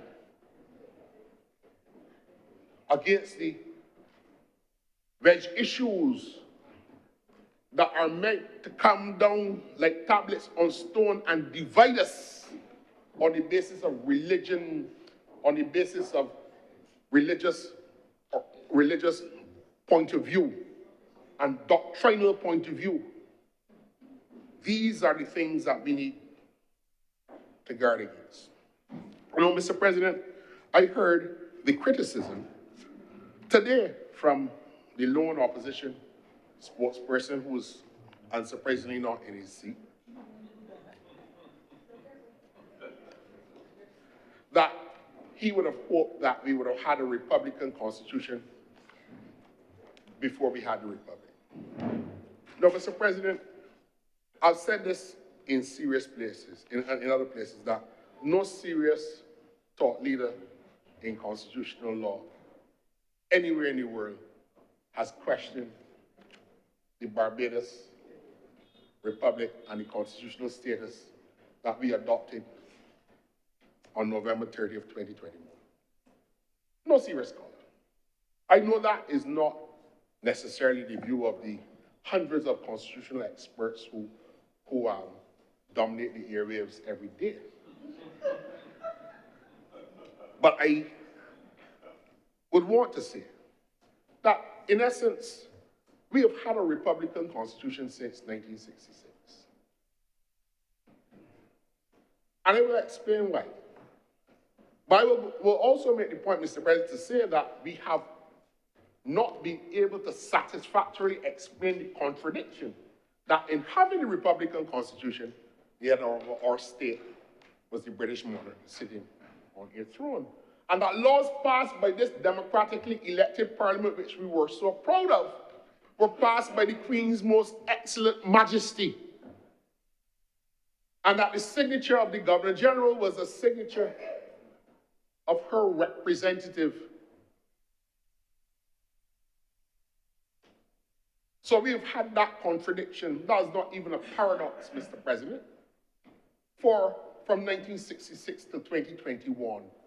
And the fact that we, who have gone on that journey, and you see there is a mischief that has been about for a long time that will seek to disconnect the relationship, as I said, between freedom, emancipation, liberation, independence, universal adult suffrage, and the defense of the Republic. Sir, a Republican democracy is not a democracy that is under the headship of a Republican Party. For those who might not understand the true and proper context of the word republic or Republican within the context of what we're talking about. A Republican constitutional democracy is a representative system of government bound by one important thing, that is a constitution. A constitution that limits the power of government to protect people and the rights of people. The limits and extent of government and how it's organized is defined by the Constitution. And there are several principles we understand. The rule of law, representative government, popular sovereignty, limited government, the protection of rights. These are all part and parcel of the political system under a Republican Constitution. So as I would want to assure Senator Worrell that the Constitution of Barbados at present guarantees that we have a true Republican Constitution and a true Republican system of government without the contradiction that our head of state is somebody else's head of state. Because in a republic, a monarchical system of government where the monarch can inherit the throne and therefore the headship of the state is at the very least at variance to the concept of a democracy ruled by people who elect their representatives. So that contradiction was removed in 2021. That loitering at Buckingham has been removed. So that when we speak about the Republican Constitution and the parliamentary system that is part of that, we talk about the rule of law. Government authorities derived from the constitutional grand norm. The ethos of the Republic serves as the supreme law of the land. We've had that since 1966. All officials are bound by the principles of the Constitution and not acting to their own arbitrary means. Representative government, we've had that since 1951. People elect representatives to make decisions and pass laws on their behalf. Popular sovereignty. The ultimate source of power is people. And I want us to understand, Mr. President, in all of the recommendations and considerations of the Commission, we must weigh them up against these things. The rule of law, representative government, and popular sovereignty. We hear things about we should have fixed date for election. We should not have short term. What is wrong with going to the people ever so often to renew that sovereignty, the basis on which government ultimately has the authority to act in the name of the people? But that is another question for another time. Mr. President, limited government. The Constitution limits government's powers. There's a system of checks and balances that has to operate. There are 3 branches of government. Some even say there are now 4, because there's the executive, which runs the day-to-day operations of the state. There's the legislative, which passes the laws, which states the extent of everyone's powers. And then there's the judiciary, which interprets the law and ensures not only the laws passed by Parliament are fairly applied, but that the law of the Constitution, which is the supreme law of the land, is at all times observed. But there are also independent oversight branches that are neither executive or legislative, that are equally important within the context of maintaining the sovereignty and the solvency of the political process. I speak of, for example, an institution like the Auditor General, mentioned in our Constitution, given constitutional protection, cannot be fired by the executive. But yet we have not found a way to institutionalize that office in a meaningful way to serve the interests of the people.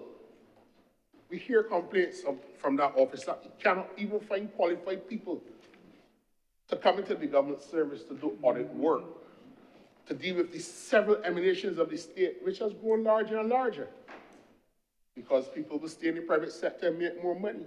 But this important work still has to be done. But these independent oversight bodies are important to ensure that the parliamentary process and Parliament as an institution can function.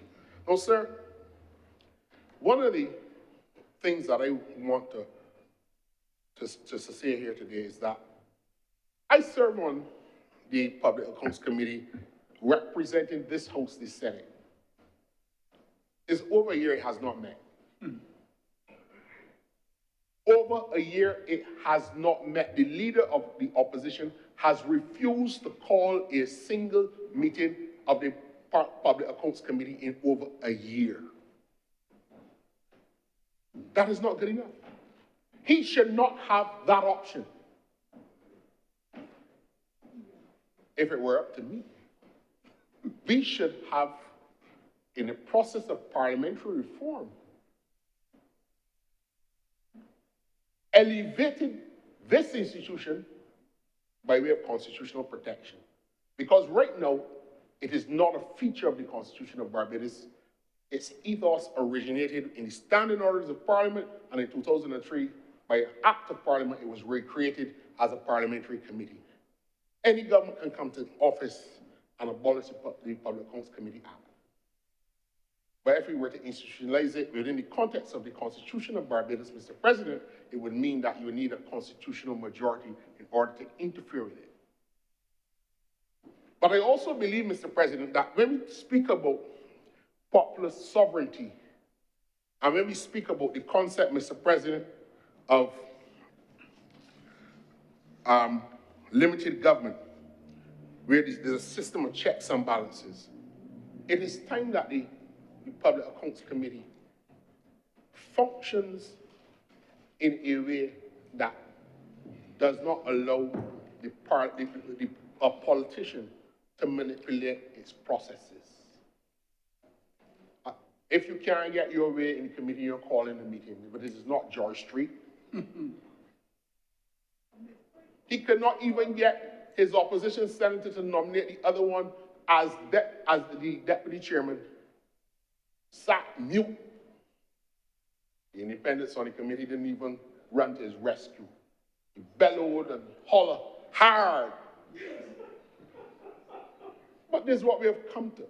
So if we talk about parliamentary reform, how is it that a central committee of the Parliament of Barbados is held to ransom at the mercy of the leader of the opposition? If the work is too much for him, imagine he gave a government far less a ministry to deal with.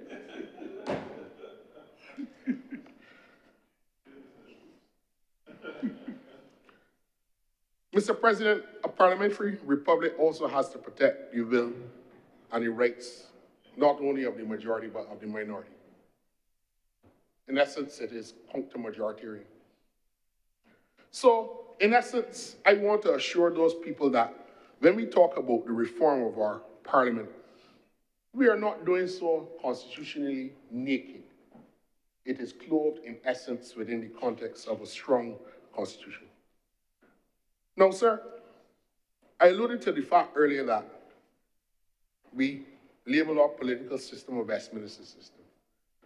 One of the first things I learned over 30 years ago, sir, as a young student, Professor Carnegie, Ralph Carnegie, said that when we speak of the Westminster system or Westminster model constitutions, we are not even being lawyers. In fact, we're not nearly being social scientists or political scientists. We are only being poets.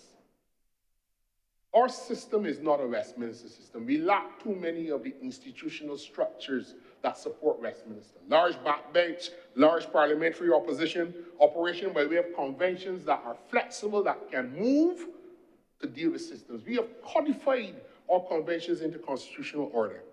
And in that process, there's some ossification of the convention which doesn't have the ability to be flexible. That is why they couldn't do with Sandy after he lost the vote and no confidence, but they didn't get the requisite vote according to Section 65 of the Constitution.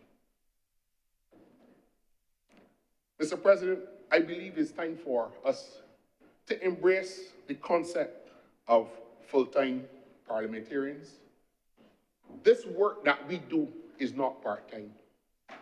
It is important. The legislative work and the agenda of the government, especially this Barbados Labour Party administration, is robust.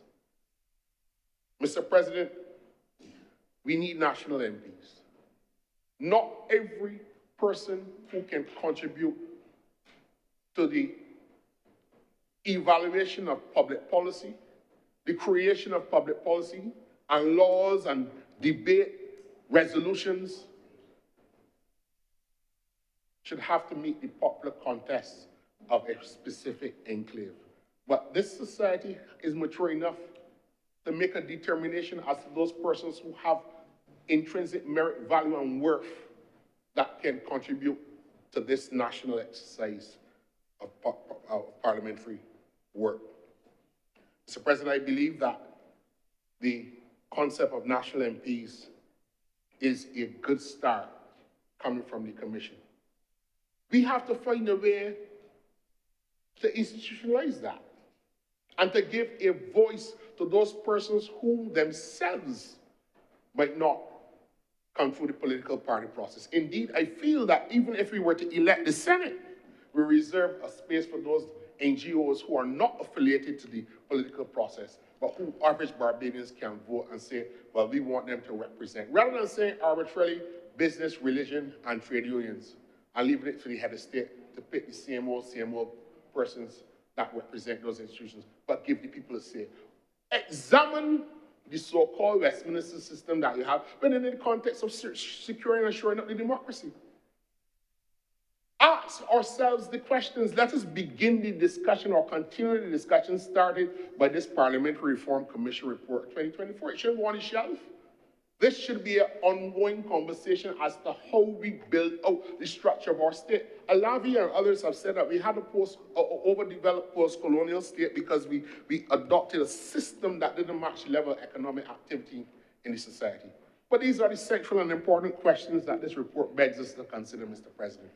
And I will want to associate myself with the good work that was done by this commission in bringing these issues to the attention, and I'm obliged to you for the opportunity to participate in this debate. I am grateful. Thank you very much, Senator Nichols. Senator Cummings. Thank you very much, Mr. President. It has been a full debate, a robust and an extensive debate, and a lot of ground has been covered. Certainly, I want to begin then by asking all senators to join me in commending the most honorable Senator Thompson, not just for her work on the commission, but for her detailed presentation here on the report, which has allowed members of the Honorable Senate to be in a position to delve more deeply into the deliberations that helped to form the basis of the report that we are considering here today in this resolution. Thank you on behalf of a grateful nation, and thank you on behalf of the Senate, Senator Thompson. I want also to express appreciation to the Leader of Opposition Business for his ready willingness to facilitate the extended time given to Senator Thompson for the purpose of that elaboration. We could not have had that presentation without your collaboration and your support, and you did not hesitate once I asked to say yes. So thank you for that, Senator Worrell. So, Mr. President, I just want to, in response to a few queries that were raised, as is my custom, attempt to respond to some of those things. I believe that in the course of the actual presentations, as they evolved, some of the answers were actually provided, but there are a few things that I want to just speak about. Senator Kevin Boyce, when he raised the question of online voting for the Senate, just to recall, for those of us who were here in 2018, you would recall that when, during COVID, a decision was made in the other place to move to a virtual setting, it was at the time that we were in Worthing, in temporary accommodation, and there were distancing rules and requirements that required for the other place to be split almost, to allow for all persons to be present both online and in person. The Senate, because we had at the time a different numerical composition, it did not require for us to have that distance. All of us could have been accommodated in the Worthing facility without and at the distancing requirements at the time. And so at that point in time, the Senate did not make the shift for the purposes of COVID.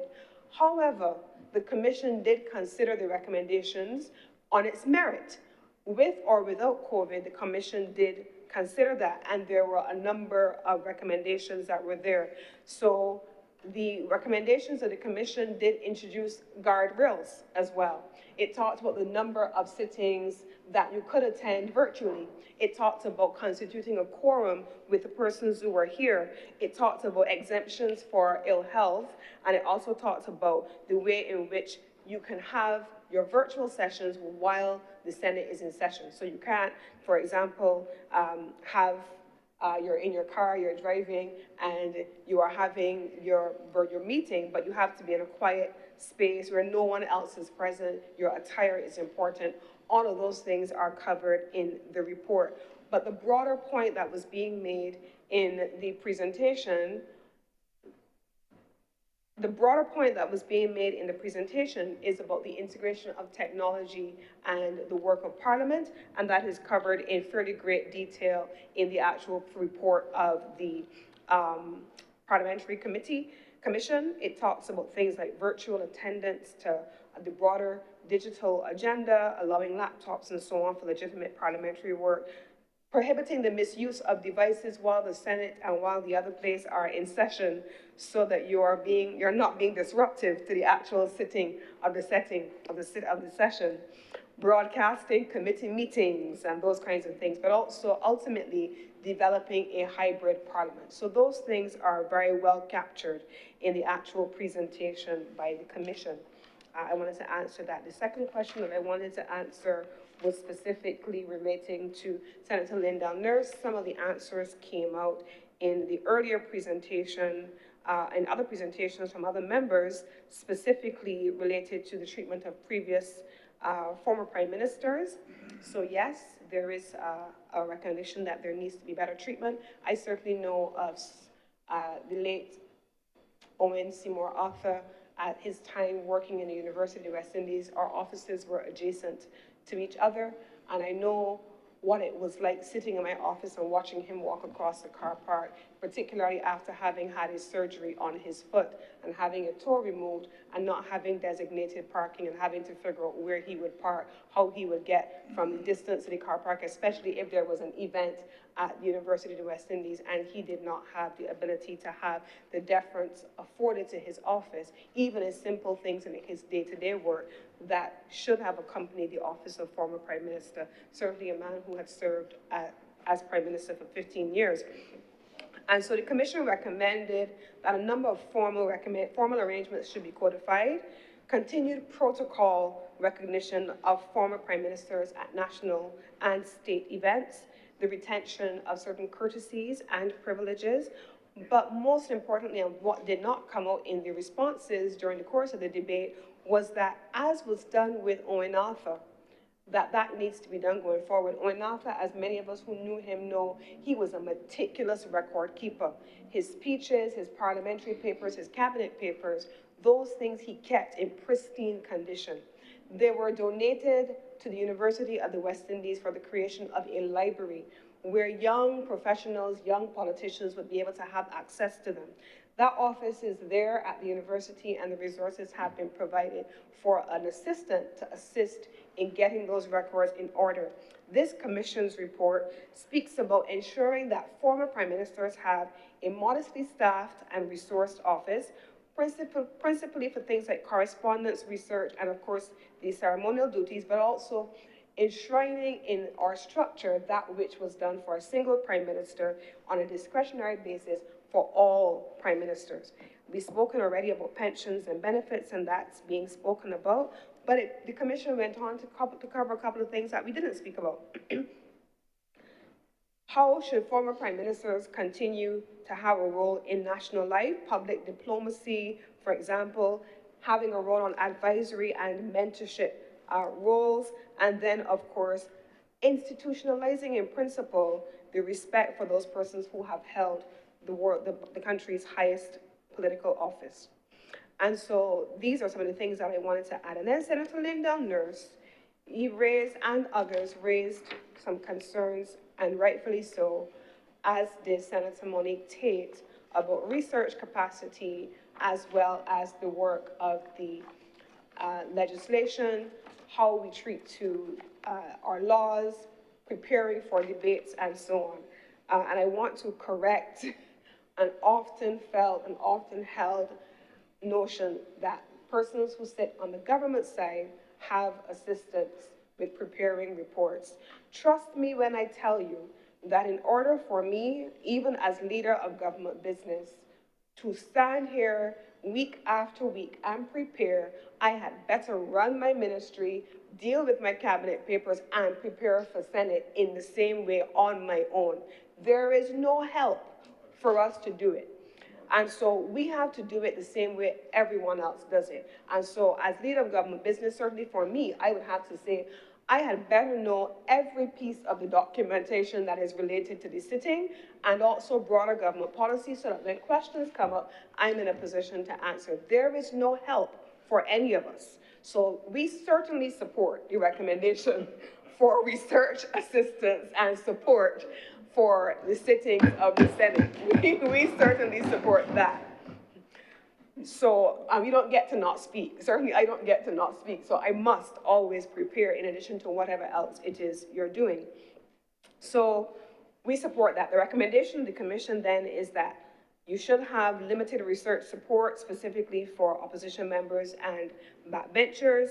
They also recommended that the management commission should take some responsibility for undertaking a thorough review of Parliament's research and library facilities. So for example, you see how I was able then, I had to, in response to your questions, go back through my notes in the report and be in a position to find where it was in order to be able to give the answers.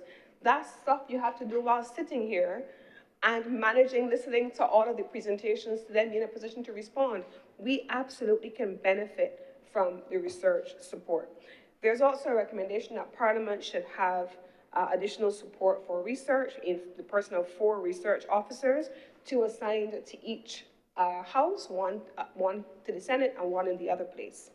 And so there was a minority view, and that minority view was coming not from this time our deputy president, but from another person who sat on the committee who felt that this should be a discretionary role assigned to the Parliament. So that is there. And then finally, on the question raised by Senator Tate about the legislative agenda, there's an extensive section in the document which talks about the consolidation of laws and legislative reform. We all have talked about it, we all have experienced it, and in the absence of research support, we are navigating the same challenges. If we're making amendments to legislation, we have to find the principal legislation. We don't know which one is which, we have to be able to figure out when amendments were made, and that doesn't necessarily come easily. And so the commission said a couple of things. It said that the complex and often fragmented nature of legislation, with many of the statutes overlapping and outdated, have made it difficult. Many of them have not been revised for decades, and they made a number of recommendations. I spoke about one of them in my opening. One, which is a transfer of the Office of the Chief Parliamentary Counsel to Parliament from the Office of the Attorney General, and it attempts to integrate 3 of the entities in a joint oversight mechanism. The Office of the CPC, parliamentary-based, the Law Reform Commission, and the Clerk of Parliament's Office. These are the recommendations of the Parliamentary Commission in response to the queries raised by some of the members here on the relationship between law reform, access to laws, and the ability to have the research capability. So the fact that digitization and access to laws and the use of technology has been mentioned throughout the report. This is also applicable to this particular area. And then it makes a recommendation that I do want to make reference to here. It says that they recommend that there be a reconstituted Parliamentary Regulations and Legislations Committee, which takes responsibility for reviewing subordinate legislation and draft statutory instruments, monitoring the implementation of laws and the expiry of sunset clauses, and then finally, overseeing law revision and consolidation schedules to ensure ongoing compliance. So these are the questions that I wanted to respond to. I do have 2 comments in support of the recommendations made by Senator Paris for the education support for members of the Senate. We do have an orientation, is what I would say, but I wouldn't necessarily call it a training when we first start. And so the introduction of a proper and a full training program for senators is something that I think can very much be supported. And then Senator Trim and Senator Chantal Monroe-Knight, in speaking about people and women, those were important contributions, and I want to thank them for that. And then finally, on the question of the right of recall, it is something that the Commission did opine on. The report is well covered. I think we can recall at least 2 instances where we acknowledge that a person runs for political office oftentimes under the banner and with the support in all its forms of a given political party. And we have seen as persons move from one political party to the next, the identical individual running under the banner of a political party, what their fortunes are, and shifting to another political party, that can become something entirely different. Or if it is that you shift and you run as an independent, that's a different creature altogether. And so you cannot separate, certainly in the view of Senator Monroe-Knight, and I think many of us also share that view, an individual who has run under the banner of a political party, having them cross the floor, they are not necessarily reflective of how people voted on their behalf. And they are not recognizing, in many instances, that it was the support and the coattails of a given political party that took them where they were initially and then shifted. And so, Mr. President, these are the comments that I would want to respond to. I want to thank all the honorable members who have spoken, and with these words, I beg to move that this resolution do not pass. Senator, I'm sorry, I forgot to say also that Senator Nichols, with the crisis of imagination, has deconstructed and reconstructed the Constitution of Barbados and the evolution of our republic, and I really want to thank him for his contribution and his thought leadership on this debate. With these words, Mr. President, I beg to move that this resolution do not pass. The question is that the resolution that the Parliament of Barbados take note of the report of the Parliamentary Reform Commission 2024 and its recommendations do not pass. Will those honourable senators in favour please say aye? Aye. Those against please say no. The ayes have it. This resolution is not passed. Mr. President, it's been a long day, and having concluded government's business for today, I beg to move that the Senate do adjourn sine die.